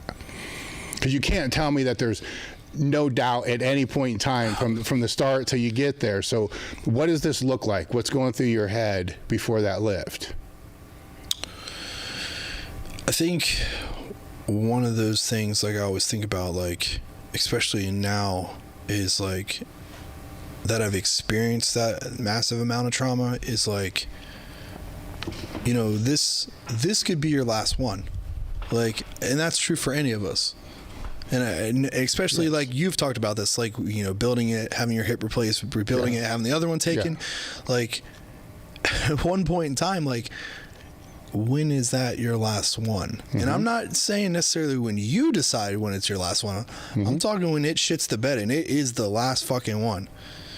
You know, and I think that's one of the things I thought about is like, dude, like each squat I take, you know, regardless of, because I've never gotten, knock on not wood, whatever the fuck this is, glass, knock on glass top, shattered glass, bad analogy. Wrong table to knock on right about now talking about this, but each one could be your last, and it's just like, but there's just this part of you competitively that's like, and if it is, fuck it, let it be. And I always joke with my buddy Rob at the gym, and I'm like, you know, if this fucking happens again, like, you need to take me out back to the field like Old Yeller style and just like fucking put me down, because I can't live through this again. I'm not gonna put her through this again. But I think it becomes less about like, because I know I don't have anything to prove. Like, I know that. I know everyone in my circle. I know a lot of people who respect me and follow me. Like, I don't have anything left to prove. But for some reason, there's always something that you won't let go. Like, you have something to prove to you. And it's just like, I always thought that, like, I could be one of the best to, like, ever do it. And even though I've reframed that so many times in my head as far as, like, what I want out of this, and that's changed so many times from, you know, being the best to making a difference to helping people, and just reframing this constant idea of what you should be in this sport. There's a part of you that, if it's that competitive, no matter how many times you reframe it, it always still wants that original idea. And I think when I step to the bar, most of the time nowadays, it's hard to see that reframe, and I still want that for myself. But I don't want it enough for what it's going to do to other people. So, I don't believe, I mean, it's for me, that's never gone away. I've just had to find different battles to be able to fight it with in the gym, which may be something as stupid as a high box with reverse bands fight or bar squat. Right. So, like, right? You find other avenues to best yourself. Yeah, but if you take the inner battle away, I can't be the best me I want to be in anything. You know, so it's that's why I ask, right? Because it's for me, it wasn't about competing or the rank or any of that. I wanted all that, and I thought it was about all that, but at the end of the day, it was about what I'm talking about, the inner battle. Like, I don't know if I can do this. Like, what the fuck did you just tell yourself? No. And then that little inner, it's like Animal House, you know, the angel and the devil fighting. Yeah, no, and that's a good analogy for it. But does it become about, is it your best self, or is it? It could be the worst self. That's the total argument. Like, is that your ultimate demise? Like, because you have, like, and back to the beginning where we were talking about, like, you have these people on the far left, you're newbies, you're just starting out in the gym, you're looking for your first meet, you're looking to get your first PRs, right? Versus where you eventually get, and it flip-flops. You've passed working out as a hobby, you've passed it as a health measure, you've passed it as this, and it becomes extreme on the far other side, where it's detrimental to your health, where you're here because you love it, but it is fucking destroying everything about you. It can't. Yeah. How do you, and I don't disagree with that in any regard, in any way whatsoever. But I'd rather have my worst self happen under a bar than happen someplace else. And I would also have to agree with that. Yeah. So it's is this the lesser of all the evils? Yeah. You know, I've had times where the other evils were, you know, right. So yes, it is, but it's how do you? It's let me frame it from my own stuff. It's definitely easier to mitigate, train for, plan around, structure when you don't have to competitively do anything. Yeah. Right. Because it's the strain, it's the inner battle, but there's no looming deadline. That's yes. That it's a blessing I can't grab a bar, right? But I don't know if I would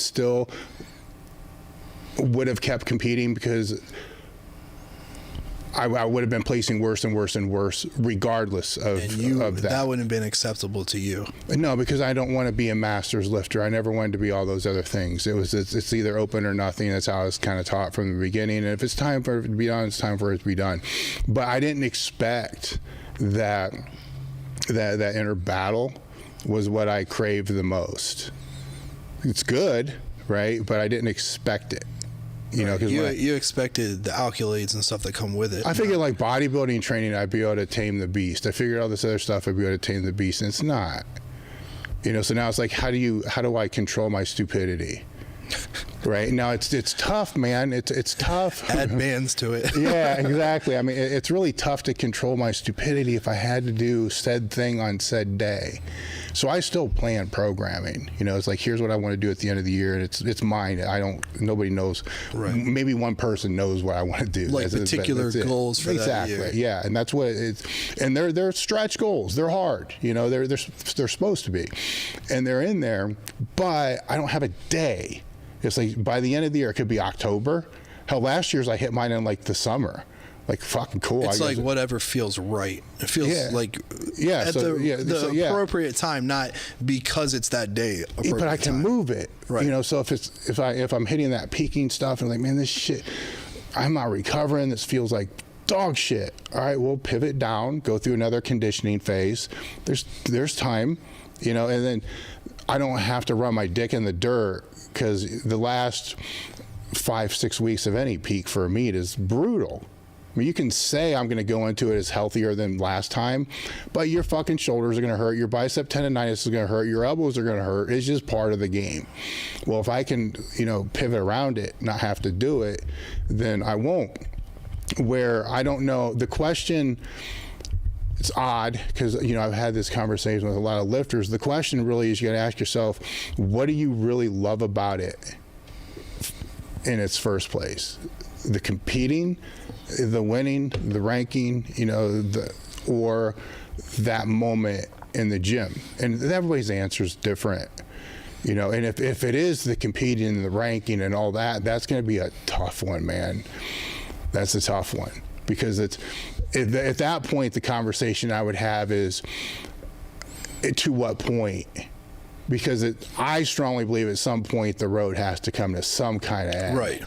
Right? Because you can't, to be completely transparent, you can't do everything at the high level for a long period of time and not expect there to be consequences. Right. And that's drugs, training, all that. But you can do things that at a level that's lower for the rest of your life, but it's not going to be. You just have to be okay with that, or find a way to be okay with it. Yeah, and it's going to be yeah, you deal and you struggle and you kind of go with all that, but I don't think you bow out if you still think that there's something left, if that makes sense. I think that was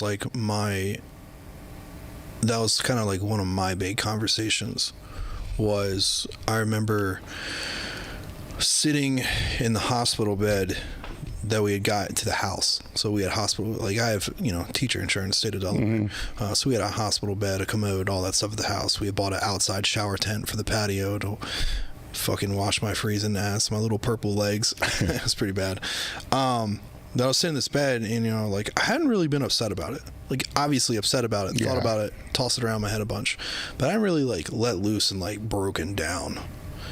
And I remember, I don't know why in particular that night, but me and Jess just had a conversation, and I told her, like, and I was crying, I was very emotional. I was like, I'm not ready to be the guy who used to. I'm not ready to be the guy that was like, back in my day, I benched 405. Like, I'm not ready. I am not ready for that yet. Like, and I told her, I was like, I still feel like there's so much, like you said, there's still so much more I can do. Like, I'm not ready to let that go. You know, it's not time yet. And I wasn't okay with it. And I think that's one of the biggest things that got me through the double quad tear. It was like, I knew immediately, like, I'm not ready to sit back. I'm not ready to be just a gym owner. I'm not ready to be just a coach. Like, I'm not okay with not competing competitively anymore. Like, I'm not ready to do one a year for funsies. Like, and who's to say if I did that, it would be fun? I'd be like, this fucking sucks. Like, this is not the same. This is not fun. You know, taking a token on everything just to be like, I did one this year. Like, how could you ever be okay with that? And I mean, I'm sure there's some people are, and no disrespect to those people at all. I get where you're coming from. I'm saying, like, my personality, like, how could I ever myself be okay with that for me? And I think that's one of the biggest things I've had to, like, really like grasp is like, that is coming. And how am I going to handle it? Am I going to sit back and reevaluate and reanalyze like I do with injuries and how I program new stuff and like take it as a chance to learn? Or am I going to let that completely collapse my training, what I feel about the sport? You know, how big of a change is that going to cause in me about this thing I love so much? It's going to be huge. Yeah. You know, it's for me, the question that I used was, you know, because when I came to Columbus, I was done, but then I don't want to reframe the same story over and over, but I decided to give it another, because of injuries and all this other stuff. I just didn't want to leave and say, what if? You know, I didn't want to be, so kind of the same question that you're talking about. I don't want to be that guy, but I didn't want to be that person that's going to look back and say, well, what if I would have? Because I learned, you know what I'm saying? You're educating yourself. You've educated yourself tremendously. So now you have all this other knowledge. So you can say, that's why I asked, do you think you were overpaying? You know, because if you're overpaying, well, then you just pay the price that you need to pay to be able to get the result that you want to get. You don't need to overpay. You've learned that. That would be stupid.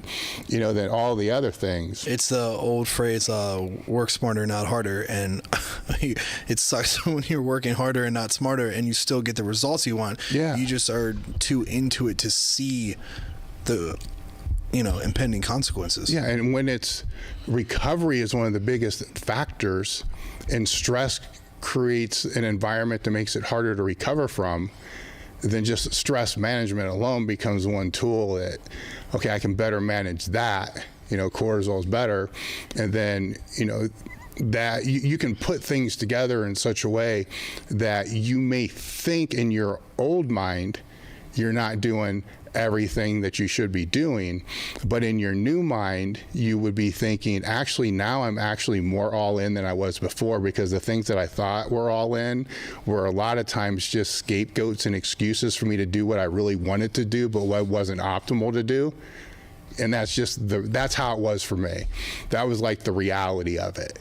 Like, oh, okay, I thought that was all in, but that was just me being fucking lazy. And instead of trying to figure out how to eat more calories in a better way, I just went this way. And it's hard to think about it that way, because it's like every time you think you want it or you think you're all in, it's like a little bit later you realize you're like on another level and you're like, man, I was just fucking playing around a little bit ago. But that's a good thing, man, because it means you're learning, right? Yeah, it does. It does. You're learning new things and new tools to trade, but you're learning, and you're like, man, I gotta stop being a bitch. Like, yeah. I was like, you think you're about it, you think you're in it, but you're not. Yeah. Well, it makes you a better coach, though, too. Because you know what that looks like. Yeah, and you know how to skip all the other, like if you could go back and coach yourself now, I'm not going to ask that question because I hate that question, but if you could go back and do that, you know, it would be different. Right. You know, now granted, you may not have listened, you know, but it would be different. But it's how, when you're working with the people that you're working with now, you can see those things coming beforehand, you know, and, you know, some of those, it's a crazy thing to think about, you know, because things have so much stayed the same training wise, but so much is advanced as well, you know, where recovery modalities and all these things are almost, I think it's gone so far, it makes a lot of people just lazy, you know, to where they're not training as hard as what they actually should. But it's great for the people that have trained too hard to be able to see that you didn't need to do that. Right. You would actually be better if you do this.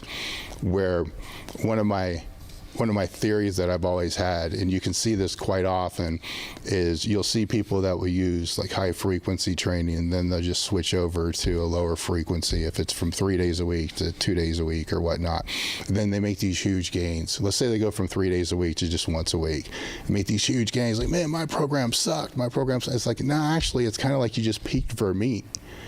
You know, because this is what you kind of do. Yeah, so now you've lowered your fatigue and you're actually able to express strength and you're like, oh, I got strong all of a sudden. Yeah. No, you're just not fucking tired anymore. Yeah, but sometimes they'll just keep that, you know, then, well, what if I just did it every 2 weeks? You know, what if I just took all the accessories out? So then what they end up resembles just the opposite. Every day is a squat bench. Yeah, because they don't understand, you know, exactly how it all kind of plays in with all that. with the in your gym, are they mostly powerlifters? Yeah, everyone's powerlifter. Okay. And what age ranges do you have? 18 to... Do we count Bruce? Do we count? The 70. You can't just say, do we count? Like, what's that mean? 66. But I'm 66. I'm 43, so I'm not counting you as the oldest person in our gym. I wasn't until Bruce came. Oh, no, Bruce is 66. He's training for bench only masters records.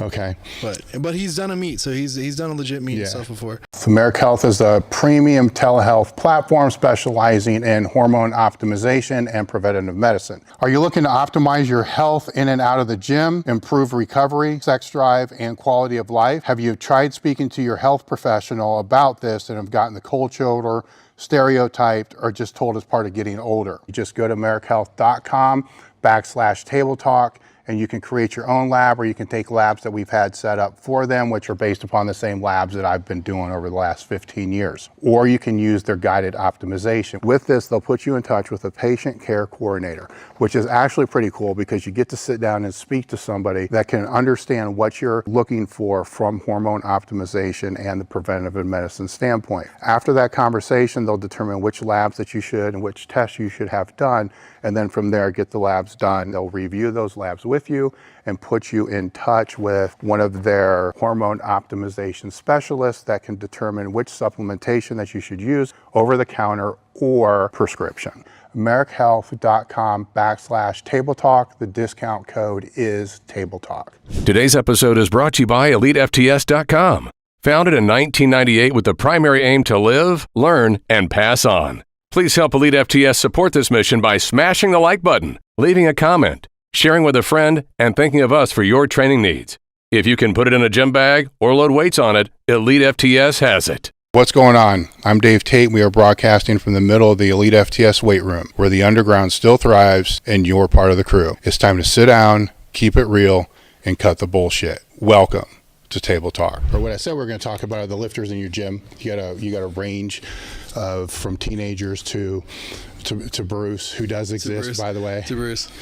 Yeah, it's a bench only guy. So I assume that they're mostly beginners.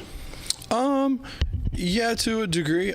Actually, you did a table talk with one of them, Mike Hedleski. He goes to the gym now. Okay. So me and Mike have become very close throughout this last year or two. We all used to go to a CrossFit box that had his monolift in it called Iron Strong, and they kind of went under. And Mike had messaged me and was like, "Yo, really nice Elite FTS mono. Don't want to put it in storage. Could I move it to your gym?" And I was like, "Dude, of course. I've been trying to get you over here forever." And then turns out everything worked out, and we found a space right by the warehouse door where it rolls up, so the handle will clear it. It's the only spot it will fit unless we cut out ceiling tiles. Well, I think he's got one of the big signature ones too. Yeah, so it's the really big ones. But yeah, so Mike's definitely not a beginner. Mike's been doing this for a really long time. We have quite a few guys that are like 3 or 4 years in, and then probably the rest of them are more like their first and second years. How do you go about, do you do the programming for them? Just how's this work? I do a lot of programming for people, mostly like pretty cost efficient programming, just because some of them are college students, not a really big budget. Now I try not to really offering much coaching in the way of the gym, just because it impedes so much time on your own training.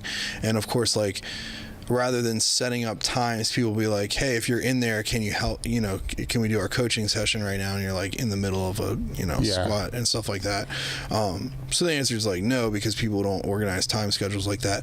Plus our time that we're open in the gym, because I'm a school teacher, isn't, huge blocks throughout the day, and I'm not there all day. So it makes it a little difficult to do that. So mostly, if I'm coaching, it'll be guys who are doing we're all doing not the same meet or anything, but we're all doing the same things together in variations and stuff, but we're doing something together on prescribed days, or it'll be programming strictly only. Okay. How would define to me how you would define programming, coaching, and mentoring, just so we're on the same page. Okay, yeah, no, definitely. This is a topic I definitely would like to talk about. So I think one of the problems is so many people acknowledge coaching and programming as synonymous with each other, and that they always go together. And I don't think that's obviously true at all. Now, for a while, I used to coach, and I stopped coaching because it's fucking annoying and I get tired of people's bullshit. And so I strictly did only programming for a very long time. And so people will be like, oh, I'm coached by Travis. I'm like, no, you're not. You get programmed by me. Like, there's very distinct that's difference. sending the program to them, but are there adjustments being made with that? Yes. Adjustments being made based on like requests, weak points, and I mean, occasionally we will train together, so I can acknowledge those in, you know, one-on-one sessions and things like that. But coaching would be more like literally like, I mean, I talk to my people probably every other day, video reviews, like we're doing the programming together, that kind of thing. Okay. Now, I think so many people, I think one of the hardest things to do with coaching, especially when you're getting new people, is everyone wants to be special. And what I mean by that is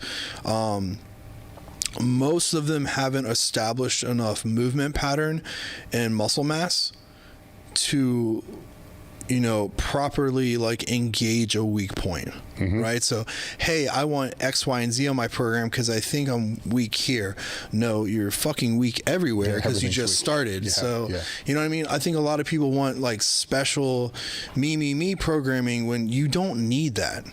There certainly is a time and place for that, but right off the bat, definitely not. And I think a lot of people don't understand that. And I think another new lifters things, you know, they don't understand like rotational or ramping blocks where things don't drastically change for, you know, 3 rounds, 2 rounds, you know, of 8 weeks. And they want to, you know, why aren't all my accessories different all the time? I'm like, because then you can't fucking actively track and build upon them. Like if we're switching everything over and over and over again. So I mean, I explain a lot with that with coaching. I don't charge a whole lot, just because, like, you know, it's not my main source of income, and I've never really been about it for like the money or try to make a living from it. Plus, I mean, just interacting with other people who I do know as coaches, and, you know, hear about and see what they do for clientele, just charging people, like fucking stealing from people, man, like an arm and a leg for like nothing, dude. Like I'll see other people's program and I'm like, bro, I could have typed this out for you on a fucking Google Doc while I was taking a shit and sent it to you, and here's your weekly program. And like, you know what I mean? It's not thought out, it's not detailed, it's nothing I would pay for. So well, it's vastly different too, right? So one person may actually give a shit and be trying to do it right. This one of the complaints I've had with the whole industry is there's no incentive for somebody to do it right. Let's put it that way, because that's a good point. You know, if the average cost is $200 per month, and you work as just a personal trainer in a gym, you may be charging $50, $75 per hour, right? So, you know, how much time at $250 per month can you actually devote to a person? Right. You know, you break that down by hourly wage, you know, there's not very much. But that's the highest, well, I don't think it is, but the market will say that's about the highest that people are going to go. So some people are going to get fed up and frustrated because this is taking 3 hours per week per client, and at 12 hours, that's like $10 an hour, you know, whatever it breaks down to, you know, for that. My math sucks, by the way, because it's not $12. Those listening, I just admit. It's okay, I'm an English teacher. I'm super not offended right now at all. But on the flip side of it, you're going to get people who are basically just sending a copy and paste out of a Word document. It probably isn't even a Word document. They don't take that much time. It's a notepad document. Yeah, I've seen this. That they're copying and pasting and sending it out without a second thought. Whereas, how does an industry grow and not get cannibalized, you know, by Apple Fit, you know, or just any online service? Or that, and those people who get a hold of coaching programs from people who do care. Yeah. And take the time and then just, fucking manipulate them and send them off. Oh, here's your new program. Like, passing them down the line. Oh, I didn't think about that. Yeah. Taking a price from it, And me and Jess have both known people do that with our programs. I've had people peddle my programs before. Interesting.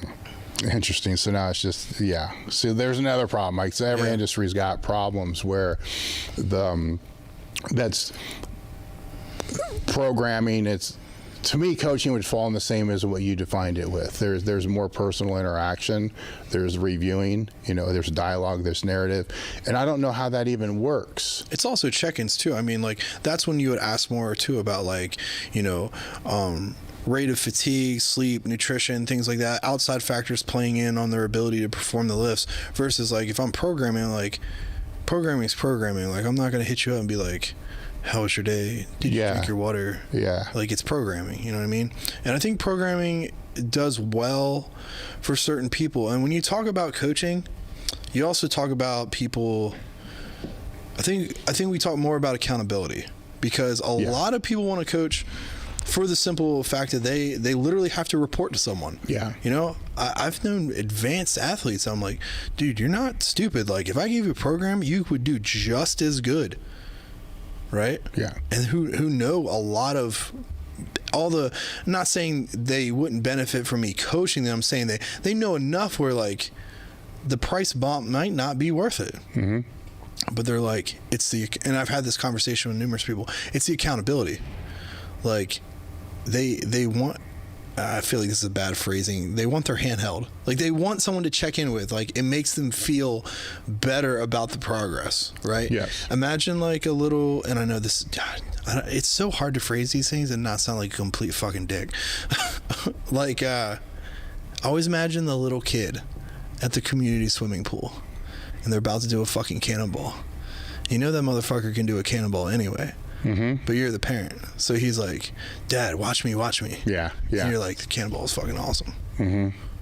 You know what I mean? Yep. So it's like they want that measurement of not only accountability, but like some people have that personality trait as a people pleaser. They want to do something for them, but they also want to know it's going to coincide with you, right? They want to know your praise. They want to know if you approve or if you don't approve, right? And I think where the only downside of that is when you get over appraisers, right? You get people who, slap you on the ass, go get them, Tiger. That was great for everything as a coach. And I'm like, you're not being coached.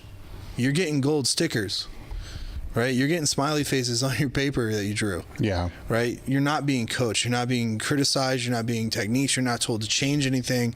That's not coaching. And that's what got me frustrated for so long. Is like I would have bad interactions with people while I was coaching, and they would be like, well, I just can't ever, do things right. And I'm like, this is part of coaching. Like, you're paying me to help you mold you into a better lifter and athlete. Like, why would you, like, what part of that made you think like I wouldn't criticize you and try to make you better? This isn't about being your friend. It's about making you better.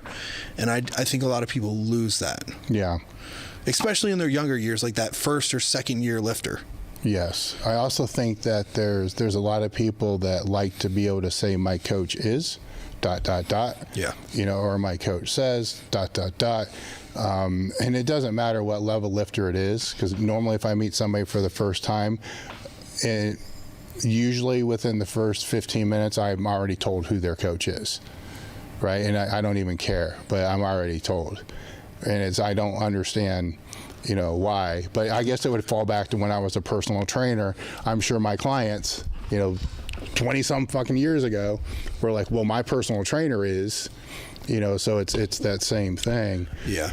The part with coaching when it's in person that I think is very hard to replicate, and maybe technology will help, down the line, wearable technology and stuff like that, is if you got a group of lifters and you guys are all squatting on a certain day, you can tell within 3 or 4 minutes after somebody walks in if they're kind of on point, not on point, if something's wrong, something's going on at home, if they're fighting with their girlfriend or fighting with their boyfriend. Absolutely. I mean, the nonverbals are just screaming. You're going to see what's going to make or break that session immediately. Yeah, and you can make corrections really, really fast. Yeah. Not wait till, and we had just this conversation, not till Actually, I might as well just say that.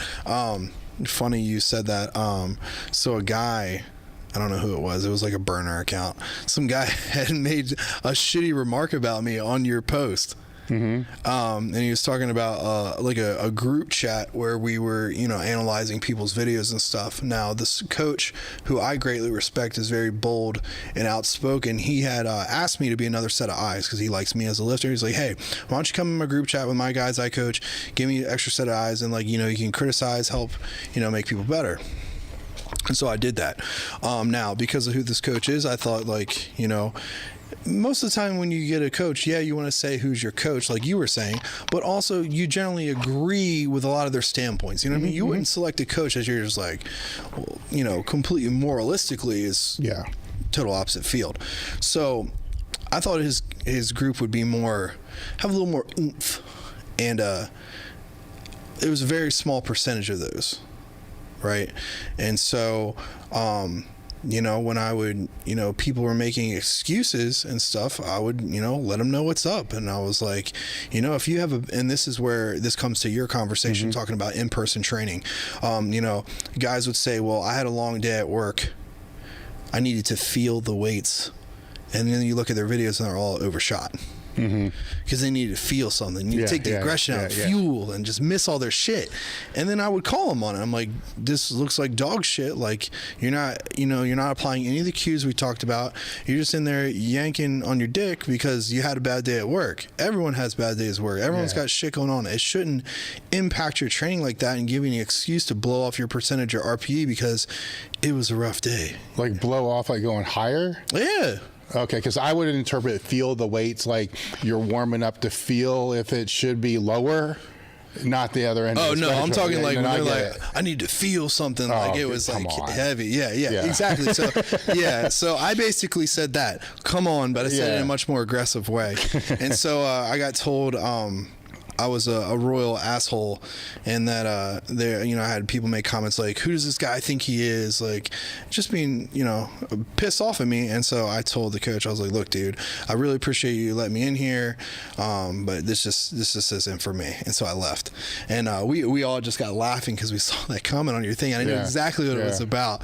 But that's my thing when we talk this was about on my thing or the elite one? It was on yours when you first released like my photo. Okay.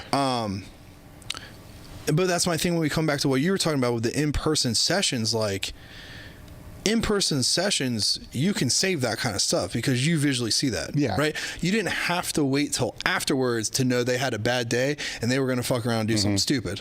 Whether negate the workout completely or way overshoot their percentages, right? You can kind of put a damper on that immediately. Yeah. And I think that whole scenario comes into play because it made me think of that occasion, just because it's like, okay, so if I was in person, this interaction wouldn't even gone down. It would have been a totally different avenue if I was in person. You know what I mean? There's more context. Exactly. It matters. It does matter. It matters. It matters. And I think the whole thing too is like, even with technology and moving forward with like videos and how people are doing online coaching, like even with words, like and I'm sure you've gotten this too, like it's so easy to not be able to pick up on like, it's so easy to text somebody and not pick up on like intended inflections in words, and you were joking, but someone thinks you're mad at them, right? And that's the same thing with coaching. Like, I could say something jokingly, and like someone would be like, "Dude, my coach like fucking hates me." Yeah, but it's not the truth. It's just like, I think that those kind of limitations, along with like what you're talking about, the one-on-one, quick problem solving, is totally missing out of the equation. Yeah, and you're an English teacher. Your background's deeply in English. Right. Words matter. Context matters a lot. I wish more people said that. It makes me feel good. Well, it does. I could sit here and say, man, that was great set, dude. And anyone can do that. I'm sarcastic as fuck, right? And you're like, or you could be like, thank you, that's awesome. Yeah. Like, no, actually, it sucked ass, And but that's where text is just, it's so weird, to figure. That's why we play rule of thumb in my gym.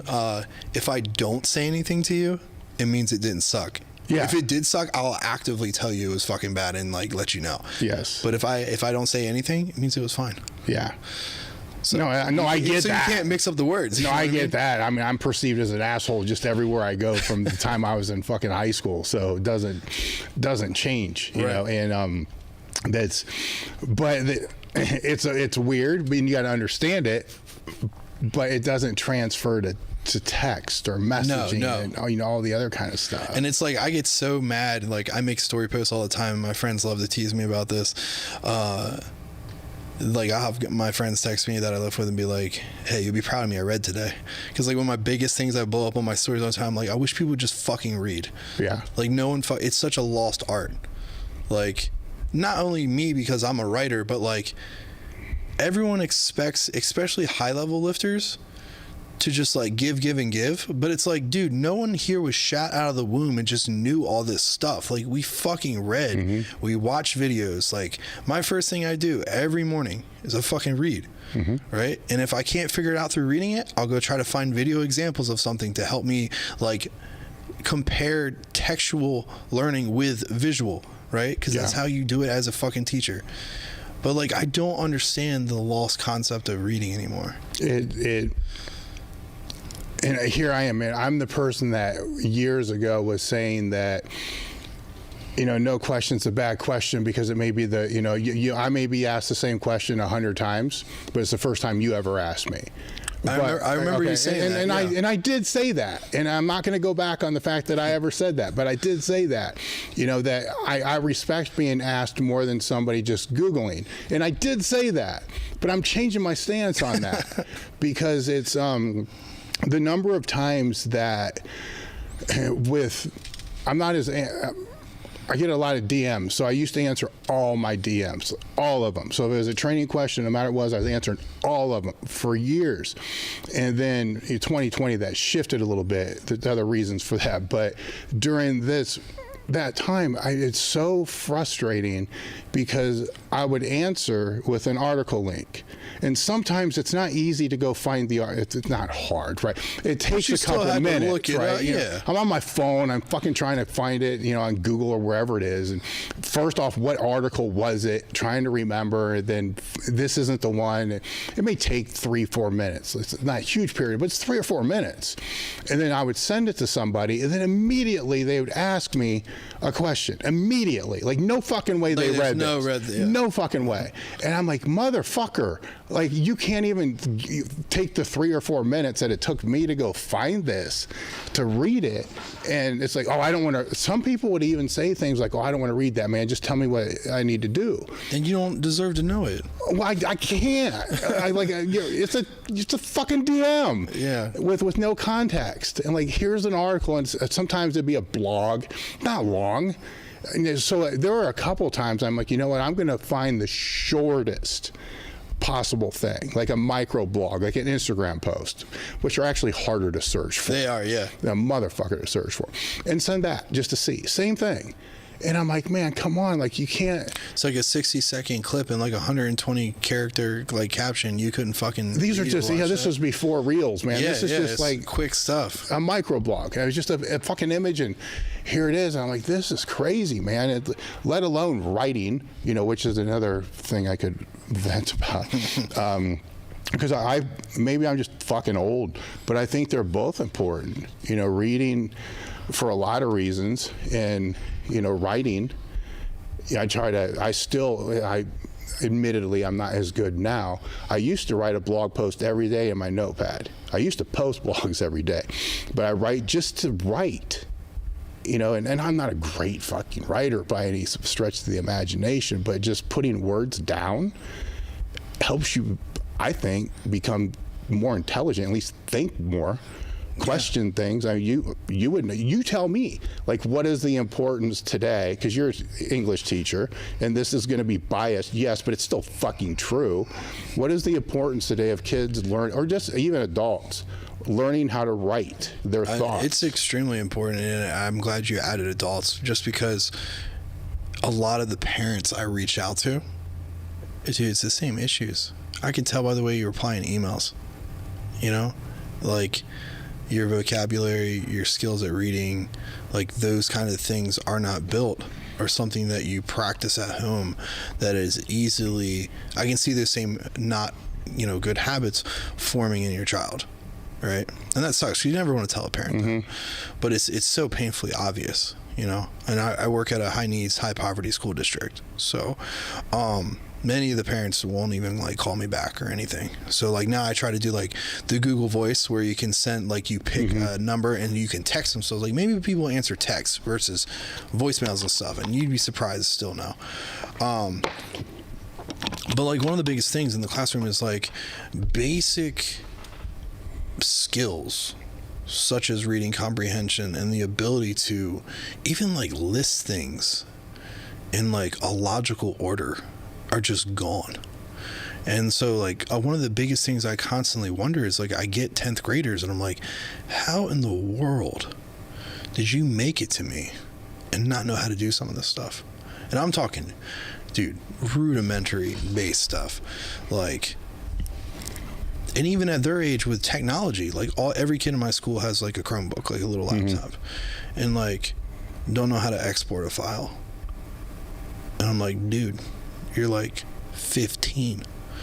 Your whole life is governed around technology and social media, and you don't know how to do basic functions like that. And it's terrifying. It's absolutely terrifying.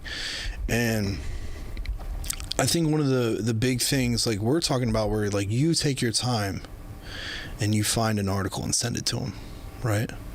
Very similar to what I do, because we're working on an argumentative paper right now. And so and I'll choose a topic and I'll do a topic with the kids. So like I'll literally do a teacher exemplar at the same time as my students. So we'll do it piece by piece, and then you have all the puzzle pieces, you put them together. Yeah. All right. Make it very simple. I don't ever hand them a problem to say, like, good luck, do in 3 days. You know what I mean? Because you're not going to get success with that, obviously.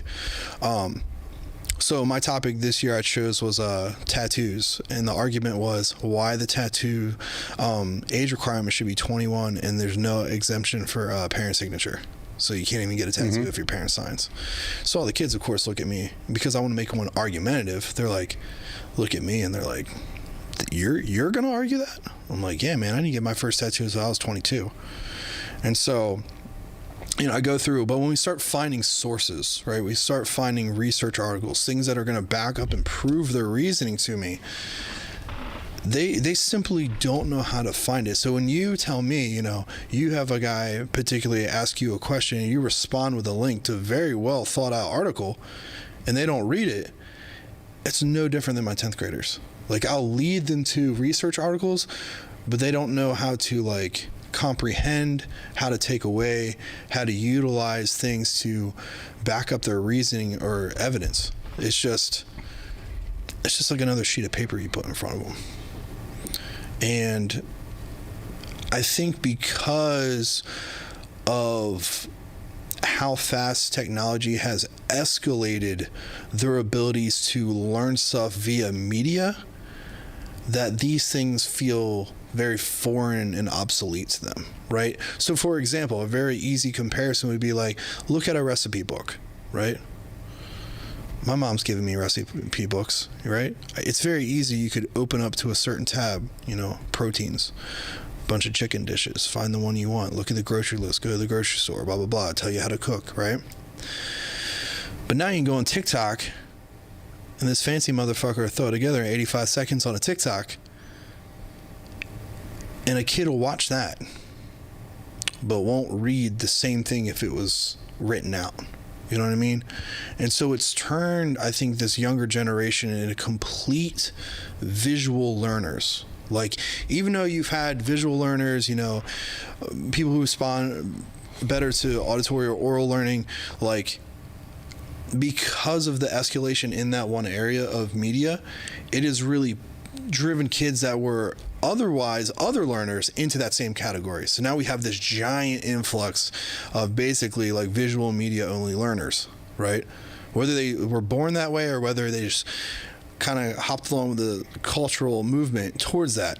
And so now it's like anything you don't provide a visual example with, it's just so over a child's head now.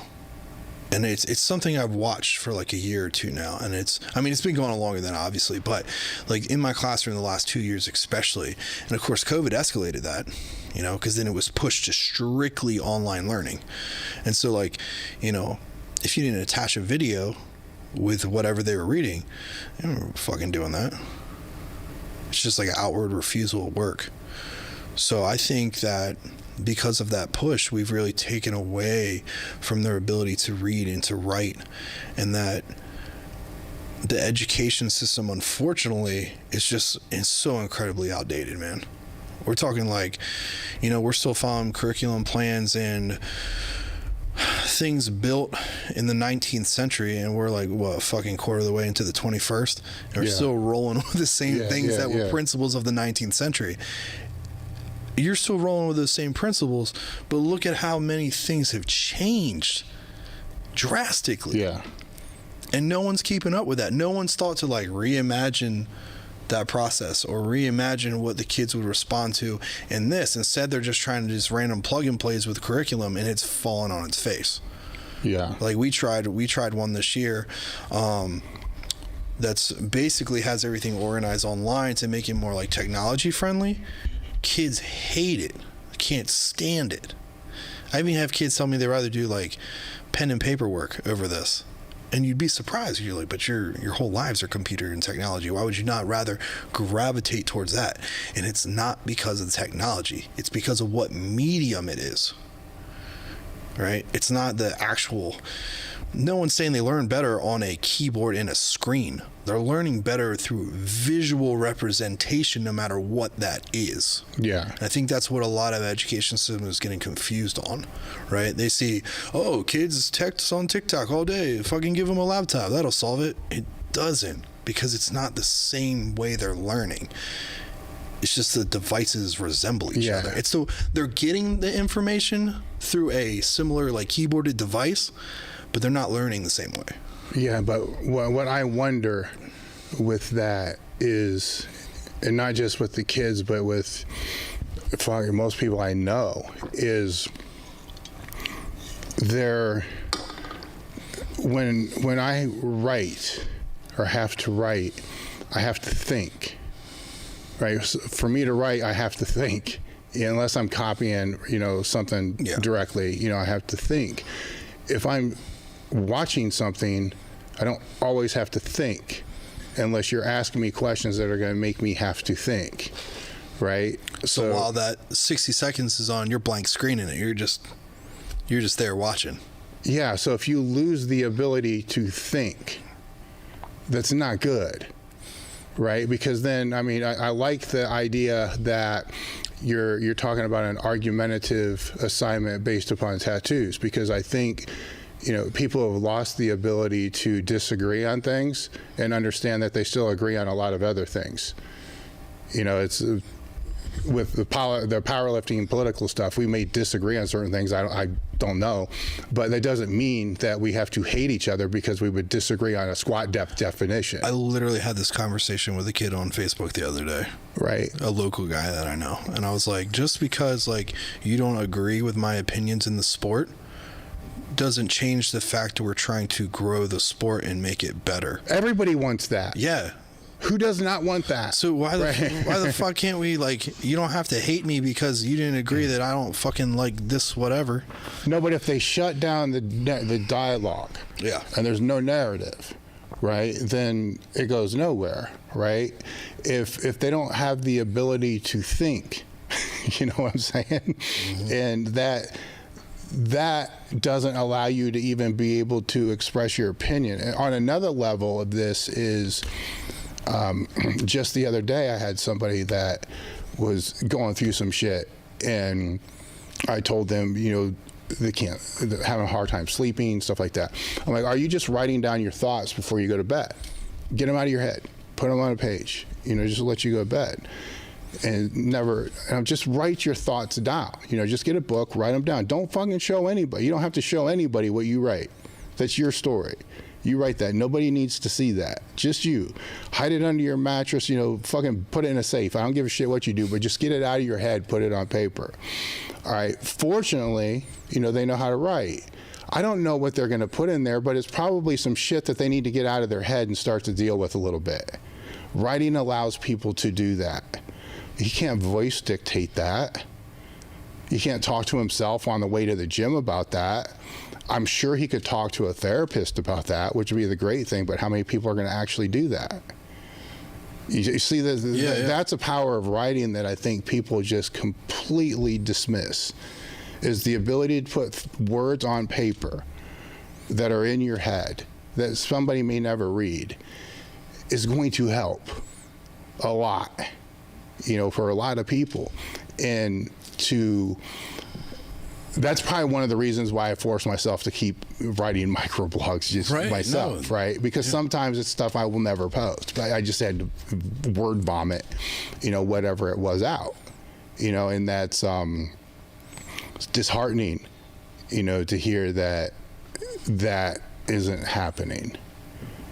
Or let's say you don't even have the skill set to do that, to just simply write words, if it's text in a notepad, to deal with your own shit, because everybody can say, speak to a teacher, whatever it's going to be. I mean, you work with a lot of these kids. How many of them actually will do that? Very, very few, even if you reach out to them. Exactly. So what mechanisms do they have? Writing can help. I think. This is your area, Yeah, no. I mean, it's not biased. Writing has been used as a form of therapy for just so many different situations. And I would strongly encourage that. And it's really cool because, a couple times a year, not always, but, you will get a few kids that are like, hey, I really like this assignment. Like, this helped me.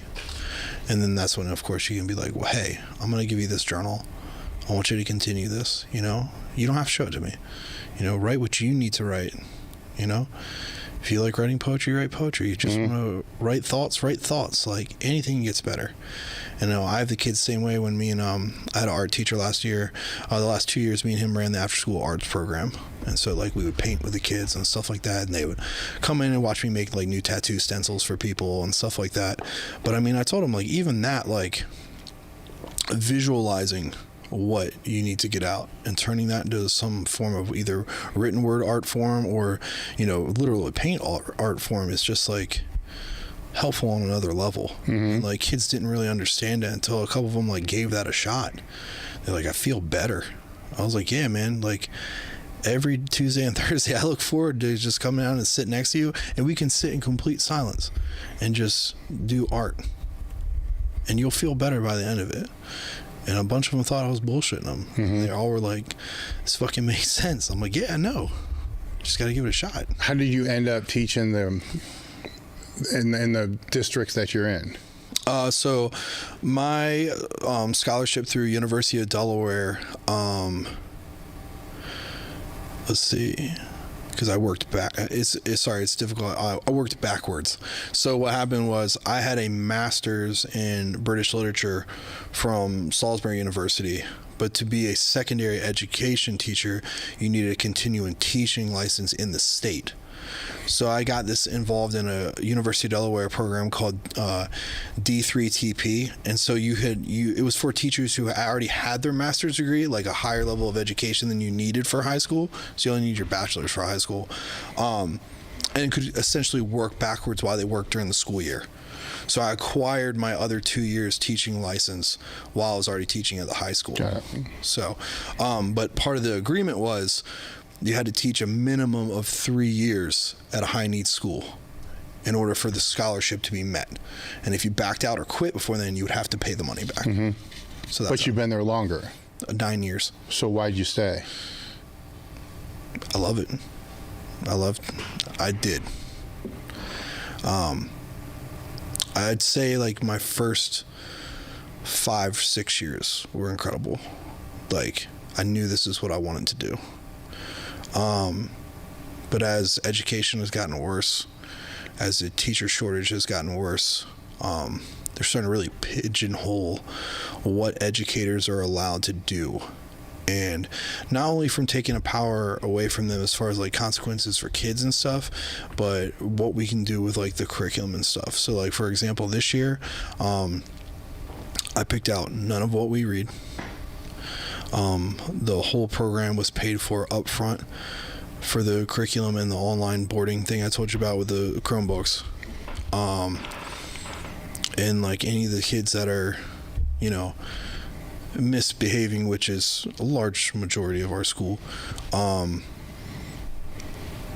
you have to like call home first before you can write a referral, which most of the parents don't return your calls, so then nothing is done. And just like, it's just a pattern that never seems to end. And it's like, how do you structure a place of learning when like your conditions on one side worsen and your power to do something about it lessen at the same time? And you're just, this gap is just getting smaller and smaller and smaller. And so like, they had a really big teacher turnover a couple years ago, and I have a feeling they're going to have another one. So it's just very rough. A lot of teachers quit very quickly. Most of my kids for 12th graders had me as a 10th grade teacher too, so that works in my favor because they kind of know who I am. And so I don't really get I get quite a few issues, but I would say probably slightly less than like other teachers. A lot of kids tend to like my class, hate writing and reading, but like me as a person. So like, make it work as far as English goes. But it's just, it's so hard to want to encourage students to like be a teacher. Like, it's not one of those professions, and like the kids see it, you know, they see how stressed out we are, they see how bad the other kids are, and like, so the kids who do, you know, possibly could make that difference and could be educators are like, dude, you're a good guy and I see the shit you go through, like I don't want to do that. What happens when you get enough people saying I don't want to do that? It's going to be bad. Yeah, really bad. So I feel like that's kind of the stance most secondary education people are in right now. It's like you're screaming in a hurricane. Yeah, and the hurricane never ends. Yeah. So it's just and like the more observations every year. Like, I mean, dude, I'm on year 9. Like, year 9. Like, you still got to check on me that many times on year fucking 9? Like, I'm already, you know, you already have veteran status as a teacher. So, and that's the thing. It's like, no matter how experienced or how many times you prove you can do this correctly, they'd never leave you alone. I'm like, why would you want that? You know? I want to feel like I'm making a difference, not doing a dog and pony show for a bunch of people with clipboards to get paid more than me. Yeah. Do you think you're doing that with your gym? What do you mean? Making a difference? I feel like so. Yeah. It seems like that's the biggest quest that you're on, you know, with your charity, with the teaching, with the gym, and with the coaching, is to make a difference. When I stop feeling that I'm making a difference, that's when I toss it in. So to answer our question way back when we're talking about even me as a lifter. But how do you define making a difference, though? I think that's a tricky question. I think it's not only your experience. I think it's experience through others. It's how they're perceiving it too. Like, are you changing their lives? Do they know you're changing their life? Like, can they see those ripples of the decisions you make changing things around them for the better and encouraging them to do the same? That's what I think changing is. Mm-hmm. Like, when you can visually see your choices affecting other people in a way that they also start trying to do that as well.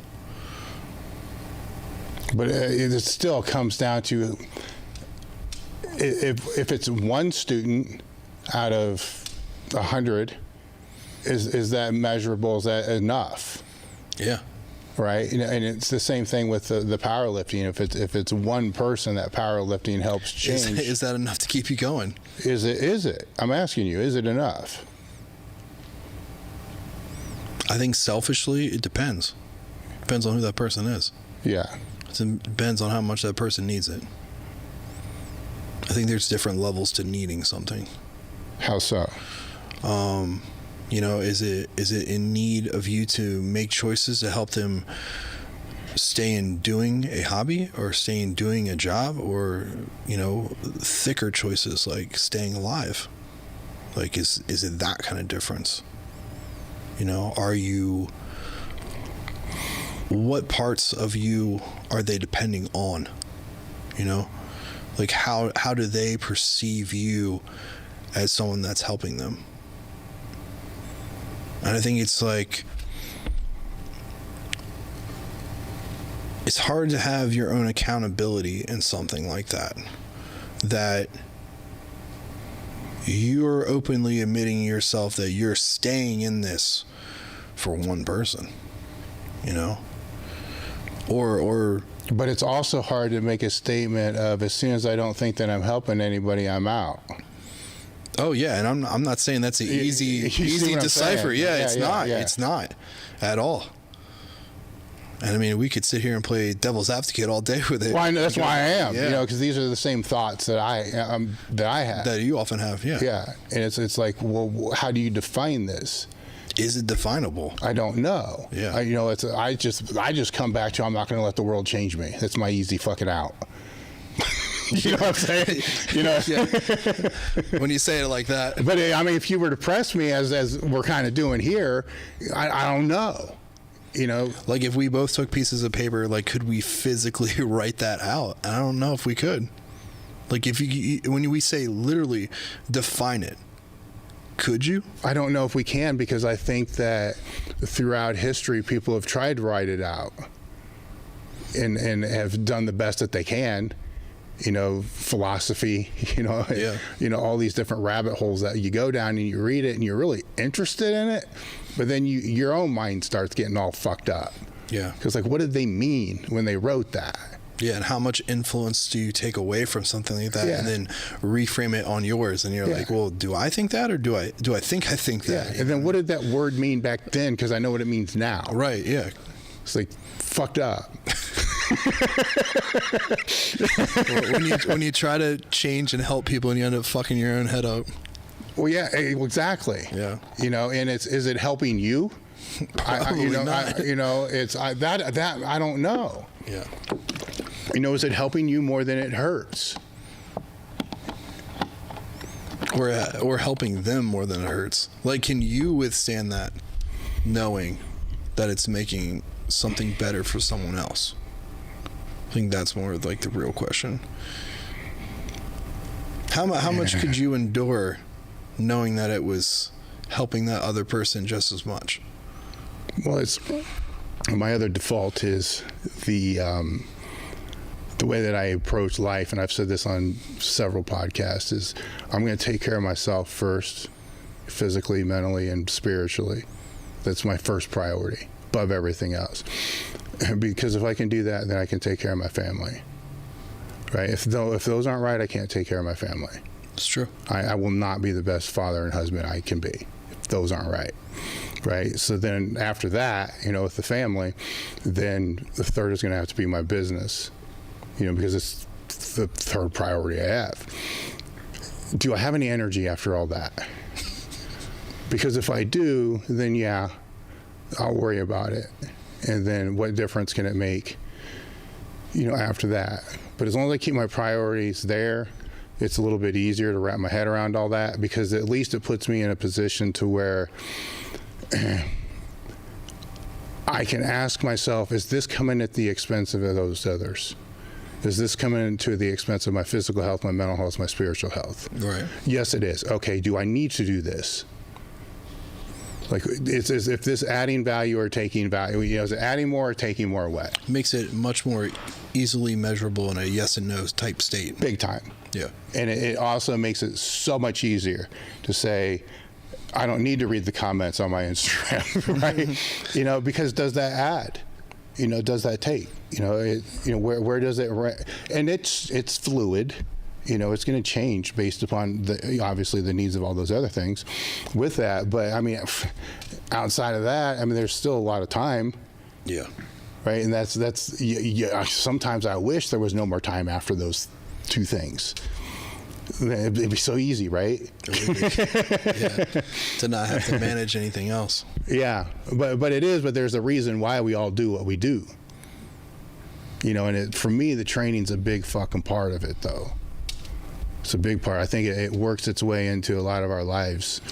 I think that's a good way to express that, because I think, you know, a common misconception becomes, you know, when people say stuff like training isn't everything, or powerlifting isn't your whole life, or powerlifting shouldn't be your whole life. But like, I think when you objectively put it like that and call it powerlifting, or, you know, bodybuilding, whatever your avenue is, the way you say it, when you say, you know, is it helping me mentally, physically, like, is it making me, is it taking care, is that hobby taking care of me so I can take care of other people? That changes things. Yeah.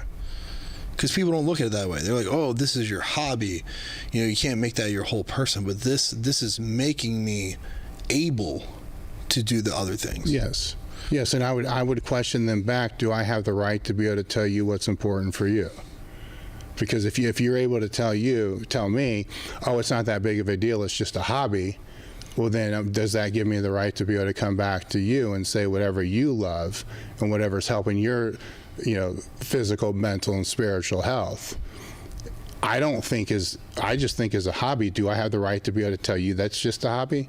And if it's doing all three of those, I highly doubt it might be a hobby to you or me. Yeah. But it's definitely not a fucking hobby to them. Yeah. Not if it's changing those three in that, you know, high level of severity. Yeah. And a lot of that is just they don't understand, you know, basically how we see it, how we perceive it. It's just different. I know Mike Israel said on the podcast, kind of fucked me up a little bit too. You know, they don't mean any harm. You know, when they see that, most of them really don't mean any ill intent or harm. They actually probably mean to help you, you know, because they see that as, man, this is destroying you. Fucking look at you. You blew your quads out. You tore your tricep out. You did this. It's fucking you up. It's destroying you. I don't think they mean ill will by saying this hobby is what it is. I just think they don't know what it means. Yeah. You know, in the grand scheme of all that, and what, as you talked about earlier, what price you're willing to pay for that, you know, and that changes. It's fluid too, right? It changes over a period of time, and then what it is changes over a period of time.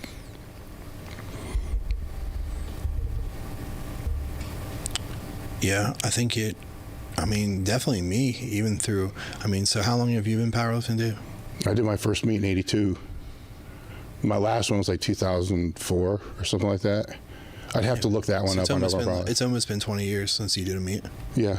Wow. No, I'm not going to bullshit you. When I stopped, it was a huge part of my identity, and I hated it.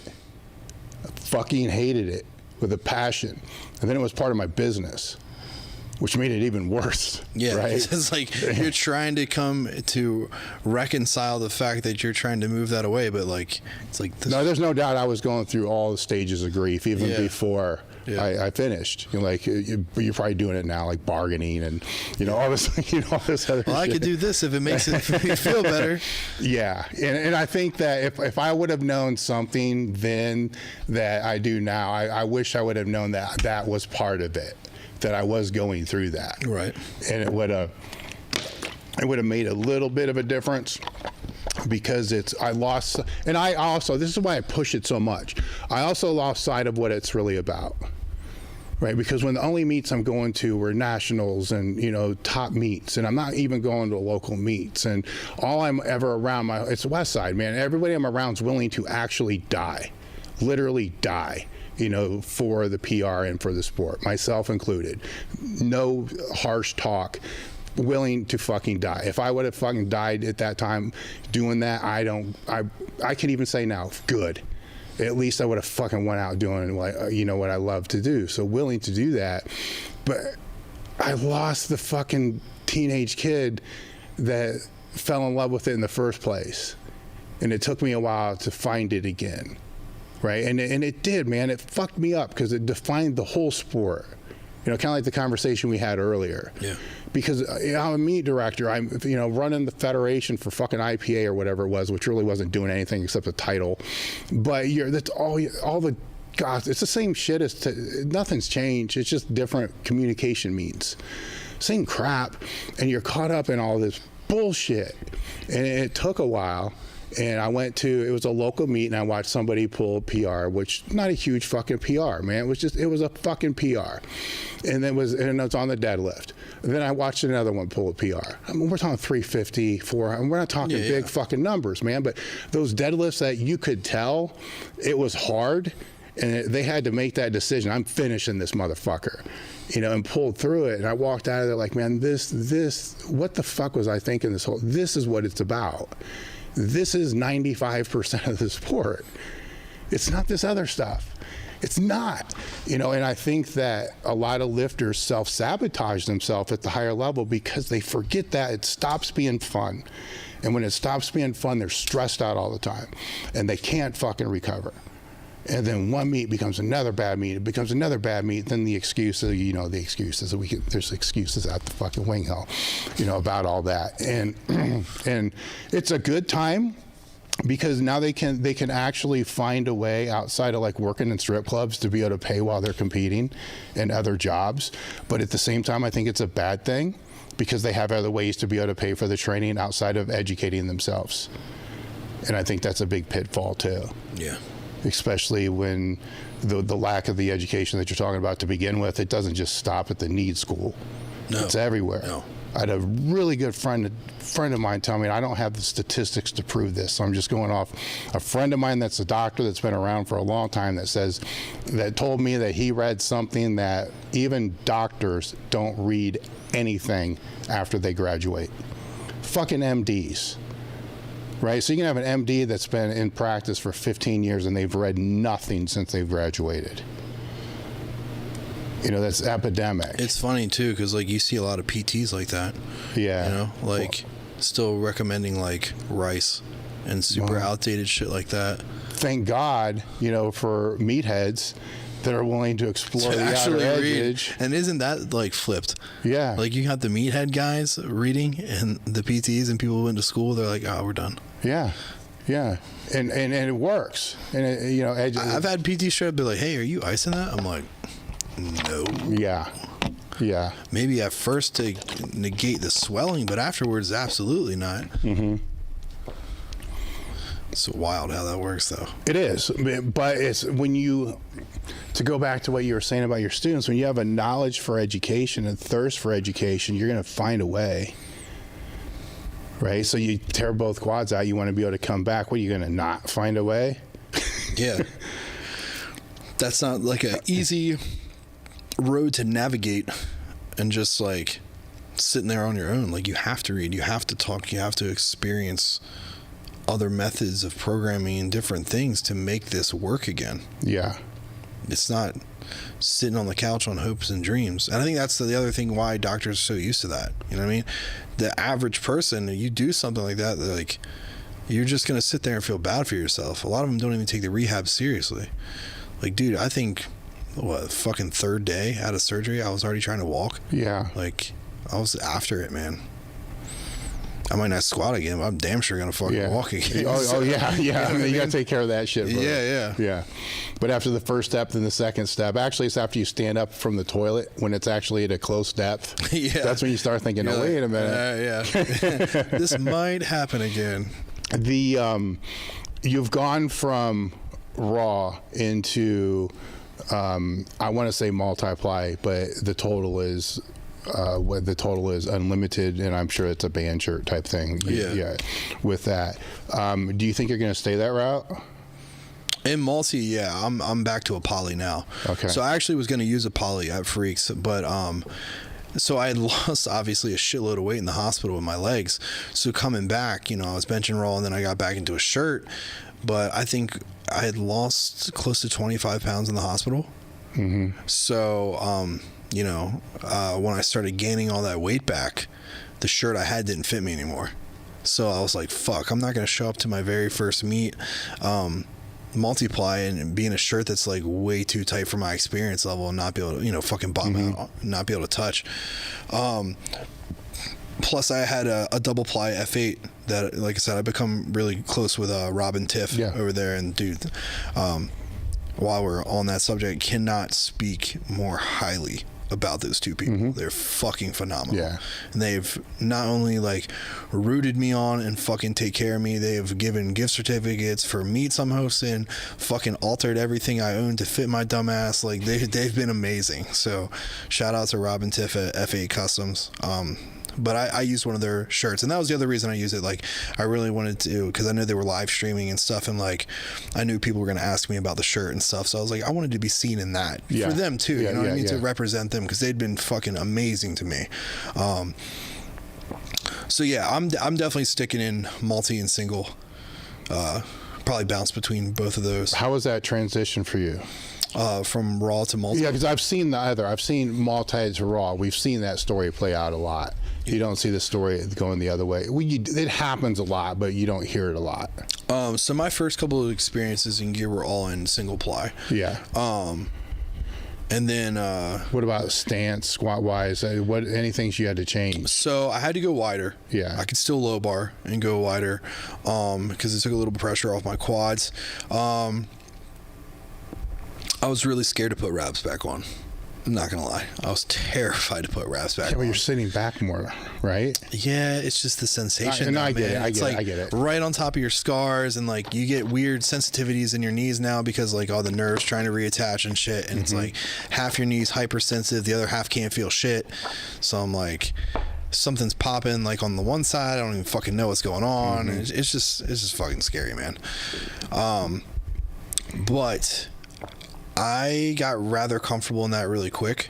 But I had a lot of hate from some guys in multiply because I wasn't doing it like traditional style. Like I wasn't like high bar, crazy wide stance, like sitting back. I was squatting more like how you could get away with more a raw style and like single ply. And I was doing that in like a LUP, and people were like throwing a fucking shit fit over it. So, and I mean, I understood the reasoning. No, I get the reasoning. You're not getting the most out of your suit, but I'm like, bro, like I can fucking squat again. Could you give me a minute? Could you give me a fucking second? Yeah, because I mean, it fucking blew out both legs, and then 7-8 months later, squat 733 in a meet. I was like, I'll fucking take that all day, no matter what stance it is. Yep.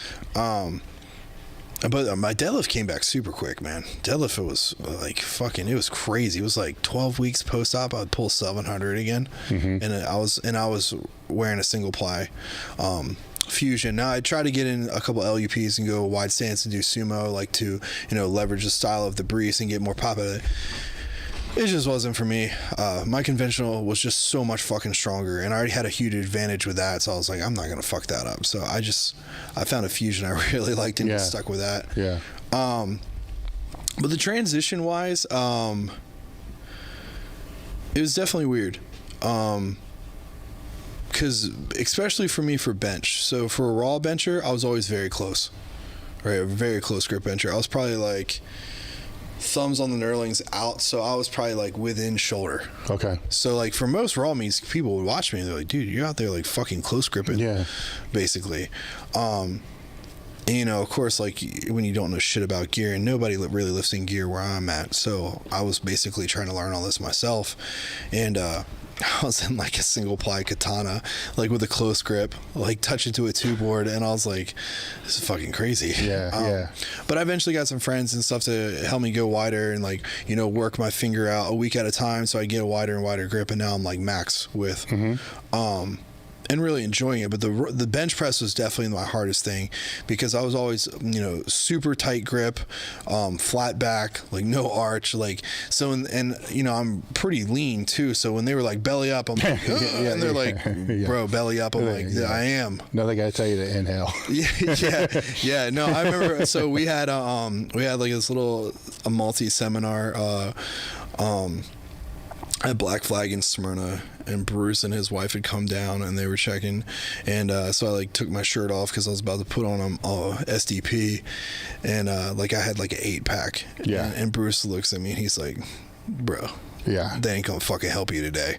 No. And I was like, yeah. And Aaron's like, I've been trying to tell a dude to eat ice cream, man. Yeah. So yeah. like, I have gotten heavier and I've been enjoying and really like worked on technique in a shirt. And like, I used to not be able to touch with like, you know, up until like 500, and now I'm touching in like 3. Okay. So I'm like, I've greatly like altered like my technique and stuff to be able to do that, and gotten much more comfortable with between the wide grip and really creating an arch and belly up and staying in my traps. And actually Laura paid me a really good compliment the other day. She's like, your bench is beautiful. And I was like, oh shit. Okay. Yeah, no, that's, Yeah, yeah, like, no. all right. I mean, if you're able to touch 3 and it's around a 5, you know, you're that's good. Yeah, so I was like, well, at least I'm not Yeah. running the risk of bombing out Yeah. already with a fucked up tricep. Yeah. So, and actually the tricep feels really comfortable in the shirt. So, and I made sure not to really like fuck with the sleeves, not hem them, like get as much length at them as possible Yeah. for support. Because the one arm is still looser, obviously. I lost like, dude, the atrophy is so nuts with shit like that. Like, On your legs? that and my arm. My arm was even shorter. Oh, amount yeah, of time. I It forgot was- about, yeah, fuck It was, yeah. it was no. unreal, man. It was like 3 weeks and I lost like 2-3 inches. No, you just need to not look at all. You have to find a way to not look. So we measured them. Oh, God. Yeah, and it was like, one was like 18 and a half and the other one was 15 and a half. Yeah, And it's I all was like, flappy and shit. Yeah, I was like, what the fuck? Yeah, it's not good. got like the lunch lady bat wings. No, I know this very well. Yes, please, go on. Yeah. It's bringing back awful memories. Yeah. So, yeah, but no, man, I honestly, I did my first 10 years raw. Yeah. And I'm definitely planning on doing my second 10 in gear. Like, and I've said this on a few other podcasts, but like, being in gear has just totally like made me fall in love with the sport all over again. And actually, I think it made it a lot easier for me to be like, you know what, if I take a back step with the level of competitiveness, I'm okay with that, because now I'm learning a lot. Like, it's starting brand new. It's like I've never fucking lifted before, because in gear you have to relearn everything. Oh yeah. And if you built shitty habits, not only are those shitty habits hard to break raw, they're fucking detrimental. Yeah. in Well, your gear. room for error is minimal. Yeah. So, and I love that part of it. I love Yeah. the technical aspect of it. So I've been working with a lot of friends, getting a lot of help. Of course, you're always going to have, for the most part, I would say like 98% of the geared community has been very welcoming. And of course, I've had my 2%ers that are like old heads, like they'd rather fucking wrap their denim around their body and die in the coffin with it, and so they don't want to see anyone come in the sport. I've had a couple of guys like that. What, because of the band shirt or because of the band shirt, and just like because I didn't start off doing everything traditional style, like the wide stance and stuff. Like, I had been experimenting with stuff that works for me. whatever? Yeah, and but of course, like I've had guys like that. Yeah. And people who were like, hey, I'd love to like work with you and your wife and like teach you some stuff. And I was like, that'd be super cool, but you're total fucking dick about it. So Yeah. regardless of how knowledgeable or awesome you are, like if you're gonna be an asshole, like I don't really Yeah. want to be around you. So, but for the most part, I've had really awesome people like Amber, Yeah. Leah, Laura's helped me, all the guys in Black Flag, Smyrna, Bruce, like everyone's been super welcoming. The guys at Death Wish over at in Smyrna as well, or not Smyrna, I'm sorry, babe, where's Death Wish? Pennsylvania. Yeah, but what's Delco, right? Yeah, Delco. Delco. Sorry, I'm Yeah. thinking of everyone competing, and Delco's competing today, so I'm mixing my names of places up right now. But everybody's been really, really supportive for the most part. Was that different than what you expected? Yeah, just because I'm so used to the Raw community. What do you mean? I don't know. Everyone in the Raw community is all fucking SBD everything, and who's got their curly hair with the fucking dangly earring, and just everyone who, I feel like everyone now, especially the younger generation that competes Raw, just thinks they're the hot shit right out the gate. Like, it's just not friendly anymore. It's really not. Was it though when you came in? Yeah. Yeah, it's definitely grown in that aspect too. Yeah. Like, it's grown in popularity, of Yeah, course, yeah, like we were yeah, talking yeah. earlier, but as far as like the attitudes and presence, and of course like social media is just like Yeah. cause a huge influx of that. And actually, that was I think it was one of the articles I wrote for you, like one of the first times I really noticed it. And it was about being like, wouldn't it be a shame if you were just another fucking asshole with a total? Yeah. And it was just like my experience with the younger guys, but then how many of those younger guys were like looking up to you because you were older in the sport, and how cool it was to see them try to emulate that and pass that on to other people already at a young age. And then you were like, shit, that's how it's done. You know, that's what's right. That's people who are passing things on, who are trying to emulate people they looked up to, who were passing things on. Yeah. And not these guys who just do one meet and are like deadlift specialists and think they're fucking hot shit now. Yeah. Now you're getting into the area where I feel like I'm screaming in a hurricane. Yeah, Right? Because, I'm sure. Yeah, because it's the whole reason I founded the company was for that, you know, because everybody that ever helped me from the time I was fucking 12, you know, in powerlifting, it was all geared. The raw was, I'd have to look up the date, but I didn't have a choice, you know, it was just all single ply that kind of migrated. But every gym I ever went to, was always welcoming, helpful, passing, and it changed my life, you know, in every regard, which is why it's live, learn, pass on. I mean, there's a reason for that. It's just not a catchphrase. Right. It's what it is. I mean, the company is retail for that reason. We use the profits to pay for the education we put out. We're not, you know, people will confuse us with some of these other brands and say, you're a competitor with this brand. Like, no, we're not. We're kind of like, in a fucked up way, we're kind of like Alex Jones, except instead of selling shitty ass supplements, you know, we're selling equipment and all this other stuff. And then that pays for the content, which has always been free, so I can pass on for those people that have helped me. Then hopefully the people that come under that will do the same. You know, then it just kind of keeps going and going and going. And if they are, I'd be naive to sit here and say that there's not people that aren't doing that. There are, but there's way more that aren't. It's like I'm fucking screaming in a hurricane. There's way more they're just taking. Yeah, well, it's just, they're not, yeah, maybe taking, but I don't even know if they see it as that. Because it's, you know, if, let's say, for my example, let's say the content's always been free. They see no value in it. You know, maybe that was a fucking business mistake.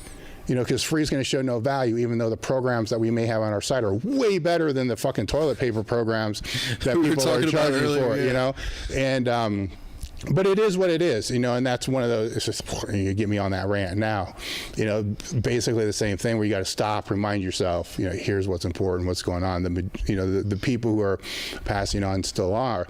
And I don't know if, here's the question with that, with what you're saying. I don't know if those people that you're talking about are going to be significant outside of their own numbers when they leave the sport in 2 or 3 years, because I don't think they're going to last as long as the other people do. Fizzlers. Yes. When they leave, what significance outside of being, maybe they're ranked in the top 100 now, 10 years from now, it's going to be in the thousands. Nobody's going to scroll to see their name. Yeah. Nobody scrolls to see anybody's name on Open Powerlifting. Doesn't happen, right? So so what significance have they made outside of that?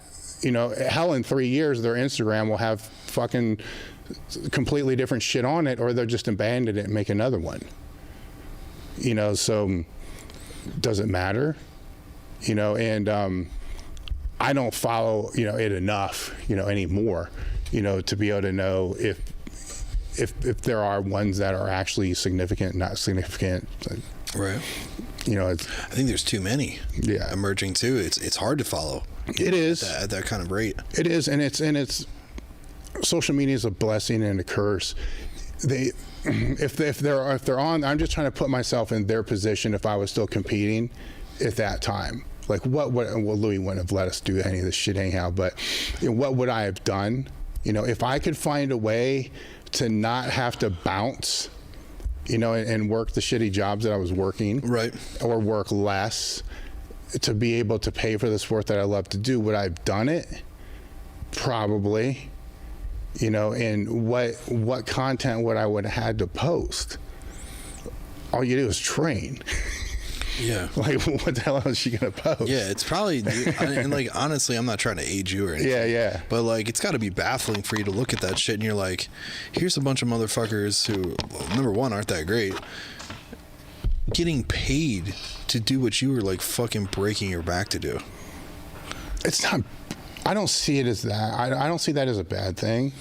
Because why else did I break my back if it didn't create opportunities down the line? I mean, and that is a good way to look at it. You know, and it's up for your generation and the generations coming up to be able to fix those fucked up cracks. The federation issues, they're always going to be the federation issues. Yeah. They're always going to be there, right? But if you end up being in this position to where you can fix those things and make it better, then that's what's supposed to happen. Yeah. Things aren't supposed to get worse.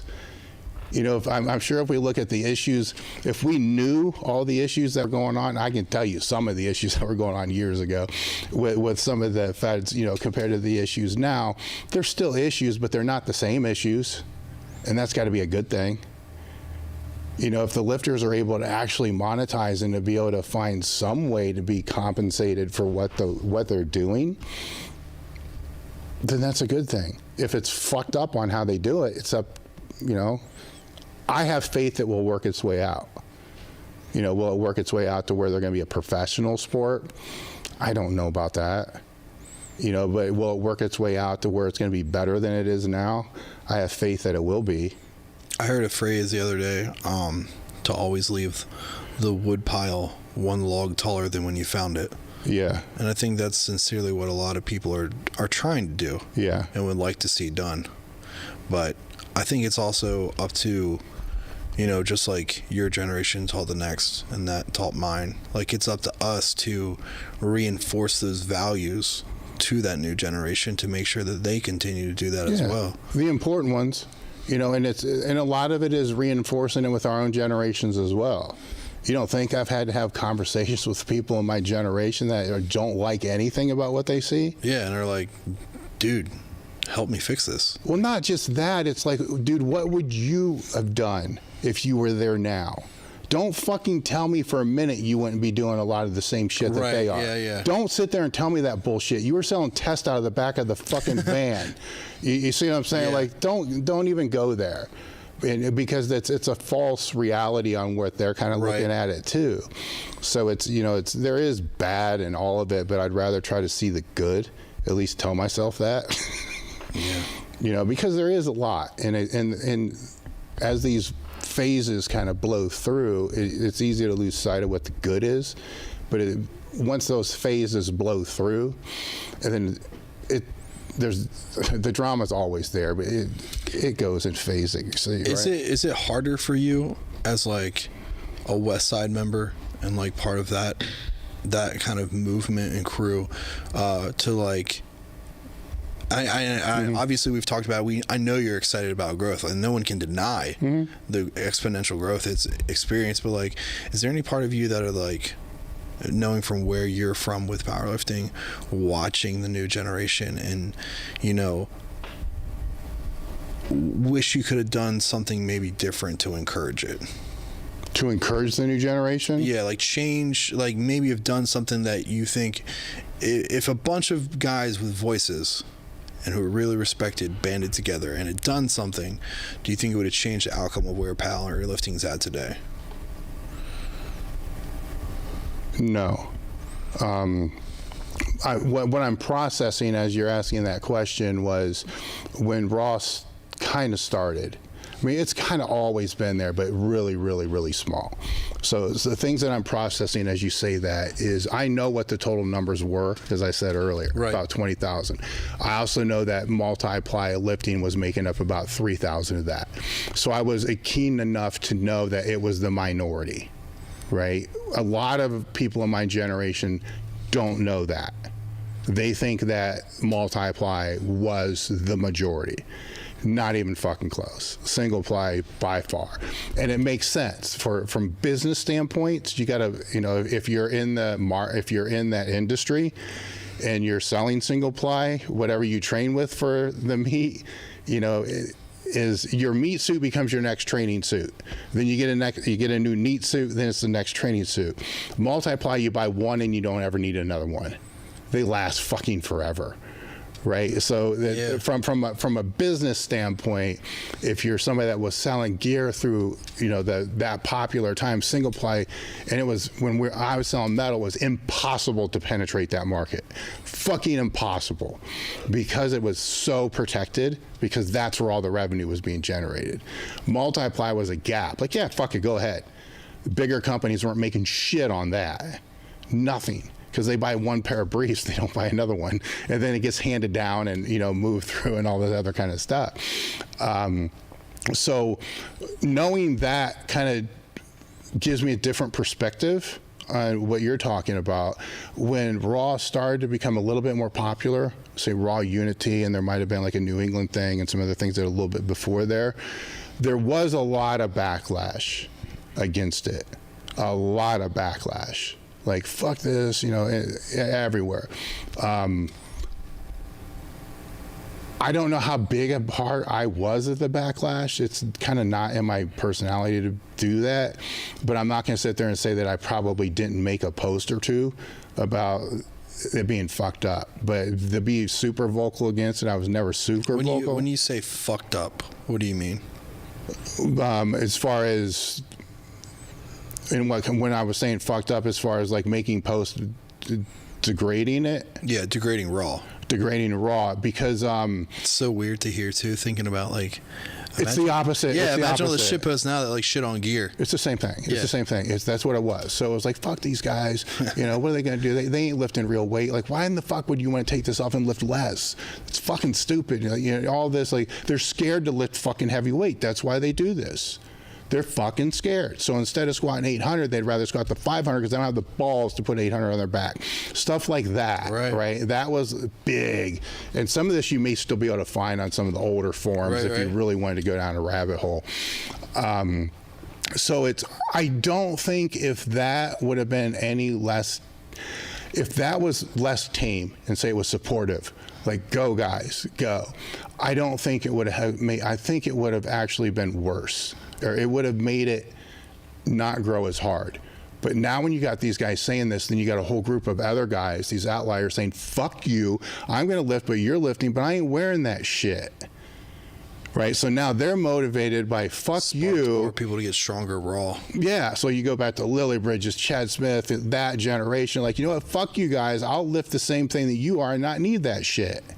So now they have this external motivation to be able to push that. And to be, this is now coming towards the end of my career, but being out as an outsider looking in to kind of watch this and say, man, wonder what's going to happen here. You're like, I don't know what's going on, but the business, one of them, there's a big cost of entry. Because as gear got better and got multiply, the canvas and stuff like that, now you're dealing with a few $100s per suit. Yeah. So now you're dealing with the cost of entry at thousands of dollars just to be able to lift in a meet to the entry fee. And it's like, oh shit, when this starts getting more popular, then there's that, and that's a big factor. To say that doesn't factor in is very naive. And then CrossFit, I believe, started feeding, that Raw powerlifting side, a lot, which that mentality wise, I think, and this is just me going out on a limb here. I got nothing to prove all this kind of stuff. Kind of took it from one of the first articles I wrote in Powerlifting USA, I said that powerlifting was basically a bunch of athletes that were beyond their prime, and a bunch of athletes that weren't good enough to actually go to college to play football or whatever it's going to be, and misfits. That's all it is. Just a bunch of fucking misfits, right? That fit kind of in that demographic. It's how I saw it. And so now, so CrossFit comes, and now you got demographics coming in that kind of are not that. Right? So now you got a group of misfits that pretty much weren't really like team athletes, individual athletes, which is kind of why they gravitate towards individual sport. And then CrossFit, which is a community. Like the boxes are a community. We train together. We do this. We do that. So that brings in a different type of perspective, personality type into the sport. And then to watch that and say, oh, I wonder how this is going to work. Because now you're taking a bunch of people that I'm defining illy, right? I'm making generalizations. I'll take credit for that. But now you're taking a bunch of people that are like, let's just leave us the fuck alone. Like, we just want our monolift and our fucking shit and just leave us the fuck alone. We want to live in private clubs, garages and shit like that. And then all these people like, no, we want to all train in this big fucking box and do this and all that. Now, how's that going to work when you put them all together? Will it work? Right? And then they start coming together, and it's a social experiment that I'm kind of looking at from the outside in. Like, how's this going to work? Are they going to be able to have meets where you're going to be able to take this strong personality type and mesh it with this one? Or will this strong personality type be in this one, and those be the ones that rise to the top? And I think we're still seeing this all play out, which is fucking fascinating to me, by the way. No, I'm super glad. I'm really glad I asked that question, because I know a lot of the younger guys who like follow me and are like, I get a lot of questions. So like, why, you did raw for so long, why did you switch to gear? So like, I know some of those guys are going to tune into this podcast, and I love the conversation you just had, because I think a lot of them don't see that. A lot of them don't see that flip, and how, this is how it was at the time versus now. But literally, it's just like anything in history. It goes so far this way only to flip the other way. And once it gets so far this way, it's going to fucking flip back again. A lot of these guys are still around. I should have asked Pete about it when he was out here.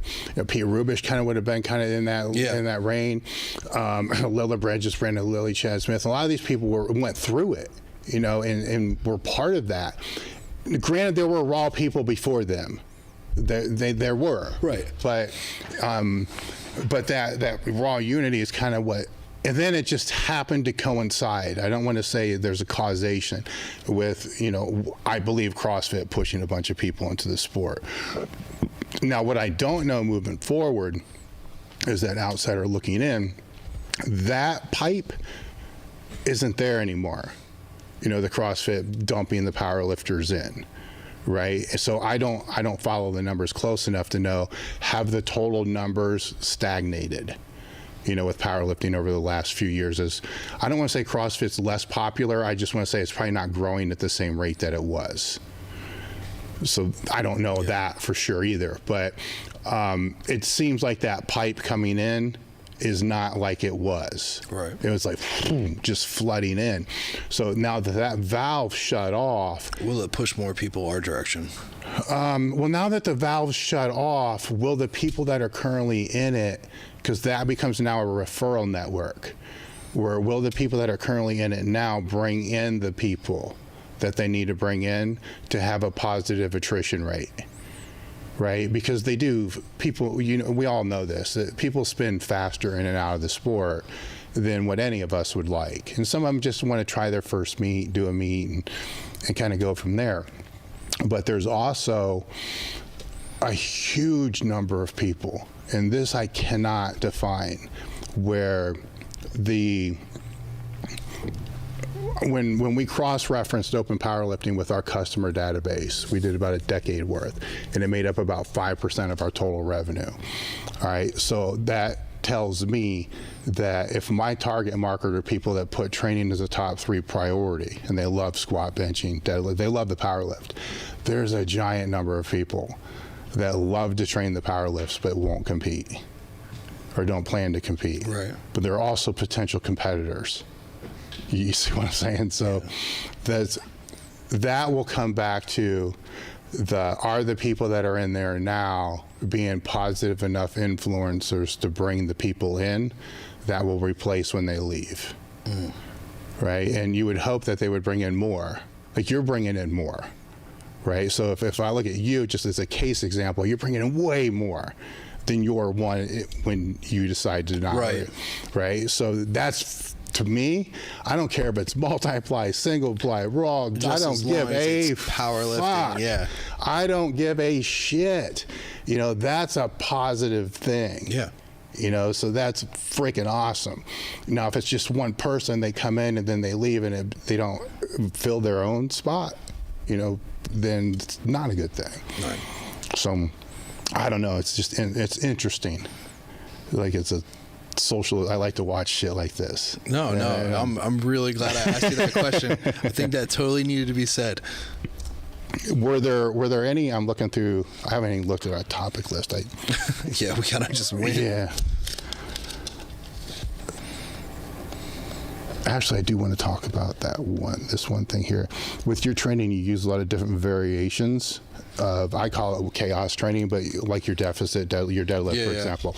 Go into that a little bit. Like, how did you come across that, and how do you program that? So this is kind of actually when you and me took a bathroom break, I thought about this because I was still, when you asked me that question of like, you know, what part of lifting like still draws me in, right? And I was like, I couldn't really put my finger on it when you and me were here. You know, usually your best thoughts are always in the bathroom. So naturally I came to more of a conclusion when you and me stopped to go to the bathroom. And I think it's this sensation of training to be uncomfortable. I like that feeling. Right. So when you ask me like, you know, what do we do? Like when you're stepping up to the bar and stuff, it's that feeling, right? That void, that feeling.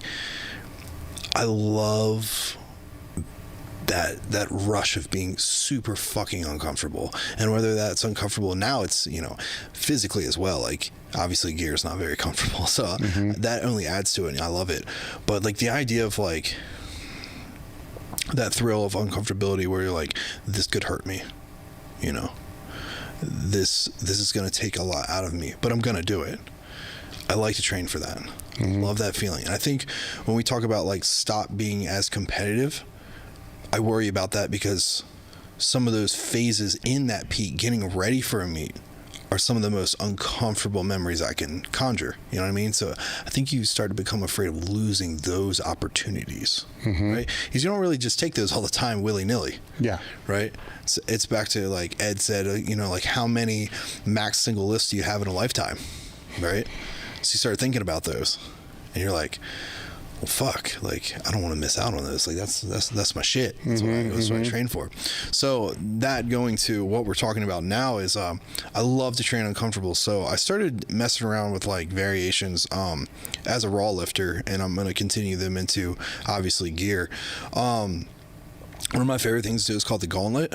So what I would do is before a meet, probably like, I mean, I would do it in hypertrophy training too, as like more of a max effort day, but it would be much more linearly structured because the variations wouldn't change weekly. They would just chip the weight. Okay. So what I would do is I would find a number. I would warm up to like a last warm up double. So like say my last warm up double for deadlift was 705. Okay.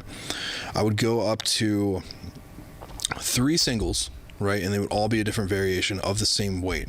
So it'd be like 2 kilo jumps up, like 717, 718. So I would put that on the bar, right? The first round of the gauntlet would be like a 2 to 3 inch deficit pull at 717, right? Your next one would be a pause below the knee. And the same day or the next week? Same day. Okay. Back to back. Okay. Like not a cluster, but like, you know, with 3 minutes, 4 minutes in between. Okay. All right. Got it. And then the third of the last single of the same weight at 717 would be beltless long hold. Okay. So it's a deficit. And then the second was what again? Pause below the knee. Pause below the knee. Okay. Then long hold. Yeah. All right. And that was actually how I ended up on Anthony's podcast. How so? He had seen videos of me doing this shit. It was like, bro, this shit's fucking crazy. Like, I want to have you on the podcast. Now, there's rest between, right? Yeah, about 4 minutes. Okay, so there's just, I get it. All right. But my object was like, if I can pull this weight in 3 different uncomfortable positions, like I know I have that on lock for a meet. And then how long does that progress? Generally up until like, if I had to measure like an RPE scale, I would chip it till I got to probably like damn near 10. All right, so about how many weeks then? Probably 4. Okay, all right. Probably ramp up for 4. So about a block. Yeah, about a block. Because then it would be time to about deload and then start like a normal peak if I didn't work that into that peak. But I always did better with having like a hypertrophy deadlift day where I would, you know, you could run basic stuff like a 5x5 or like an 8x3. But then I always did way better with handling heavier weights singularly and working that form and pattern. And I knew that I would get stronger just position-wise if I could hold each of those throughout those hard variations. And that always seemed to work for me, even as a raw lifter. So I always had people like, why the fuck would you do this in a single session? And I was like, because in my mind, I knew if I could do that, like it was on lock on game day. Like there was just no excuse. Like I would, even my opener, like my last day of doing openers, I would take the opener through a gauntlet. Okay. And I just knew that was what's going to make it out of meat, right? And you got to think, if you do that 3 times and you've escalated that to, you know, I think I was getting to the point where I was close. I think my max pull at the time was like 750 raw, and I was working to doing that gauntlet with like 733. So I was pretty fucking close. Pretty like close, I was yeah. over second attempts. You know what I mean? I knew that third one was going to be a PR if I could hold on to it. Fortunately, I got small ass hands, and dropping shit on the third attempts, I'm pretty notorious for. Or mostly, if you can see, my hands look like dog shit right now, ripping pretty bad. But I just always loved that training aspect and coming up with ways that like would really challenge me through that same weight with just a harder variation. So like I remember one I had a lot of people talking about. They used to post me on before I was in gear. I've noticed if you're in gear, you don't get reposted to like the cool Instagrams as much because you just don't. So I used to be on King of the Lifts like all the fucking time, and there was ones of me pulling like, you know, literally deficits where the bar was starting at like my fucking toes. Like it was like 4 or 5 inch deficit, like stupid shit. But just knowing that I had built enough endurance and like stability to be able to do that, like my body could handle it. And I really prided myself in that, and I really liked that aspect of training because, like, you know, it wasn't going for like your normal just maxing out. Like I was adding a variation to it that just progressively made it fucking harder. Did you do anything like this with your squat or bench? Squats, I got really into pausing. Okay.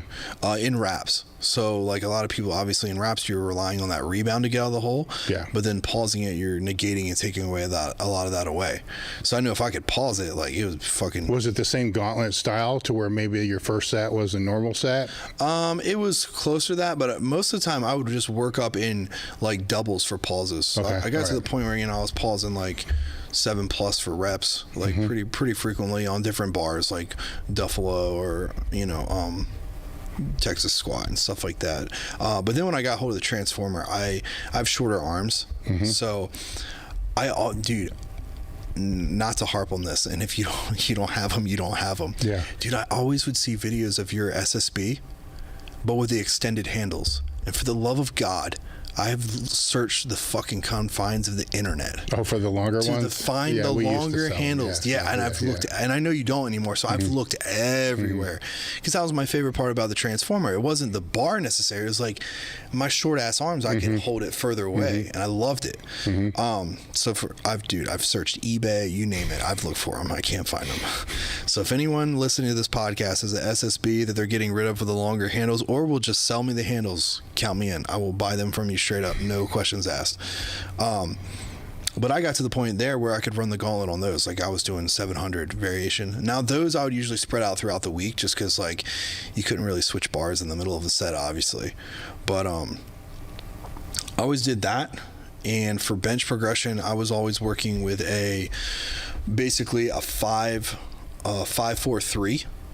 Every time I would hit a heavy bench session, and then the other day would be auxiliary using bands or chains, and I would usually work up high reps in that, you know, doing sets of like 10 to 12. Yeah, maybe as low as like an 8. But with the heavy days, I would start and ship one of the 5s, the 4s, or the 3s. So it wasn't like I was trying to have a PR triple every week. I could PR the 5 and then chill for the 4 and the 3. Like hit something I've hit previously, so that the volume load was slightly higher, right? But like I wasn't necessarily having to like go all out for like a triple every time. And I had really good results with that. I was stuck in a bench rut I token benched 430 at 198 for like 2 fucking years. Like I knew 430 was gonna go, and it was a safe bet, and I just kept total PRing through squat and dead. And so once I started that, it really started going up, and I got up to benching like 470 raw at 198. So that was a big jump. When it took off. Yeah, when it took off, and I finally figured that out, it grew massively. Yeah. So do you think that was more the main day or the auxiliary day? I think it was a combination of the two for sure.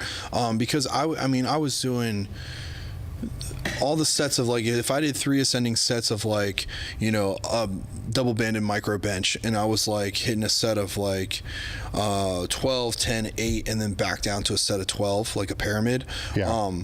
Each set of those was pushing it to like a 9.5. Like it was damn close to failure.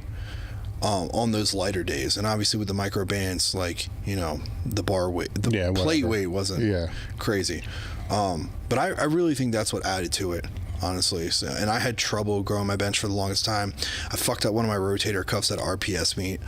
You can literally watch the video. I got the lift still. I don't know how, but you can literally, like, if you imagine it, you can hear the click in the video. It's just going up, and then instead of like getting an up down motion, it goes back and forth, and you just watch it. And then I lock it, and then like the next week I couldn't even fucking bench the bar. Yeah. How long did it take for that to start to feel normal again? Like I worked back up to like my normal weight in probably like 7 months. Oh shit. Okay, so what did you do immediately after? I talked to Micah Moreno, and he had this program he had found called a STAR protocol. I forget who wrote it, man. I wish I knew the article off the top of my head. But it was about benching with like grade 1s to grade 2 strains. And it was, you literally benched like every fucking day. And it sounds like, for most of us, that sounds crazy. Like, how the fuck, why would you do that with an injury? But it was like the bar, and then it progressed to something else. But it was like flooding the area with blood. And between that and then rounds of like TB with BPC, dude, the recovery rate was insane. And I've run the same protocols with like hamstrings, adductors. Dude, it just works. Okay. But I think the first day is like maybe like a 2x20 with the bar. Okay. And then the next day is like maybe like a 3x12 with like the bar plus a 2.5. Like, I'm talking like I get it. Tiny. No, like, it wasn't like the day 3 I was like banging out 135 for as many reps as possible. It wasn't like that at all. Yeah, it's just blood flow. Yeah, it's just blood flow. But, you know, and obviously it's gonna hurt. Like, it hurts. Yeah. Period. Well, it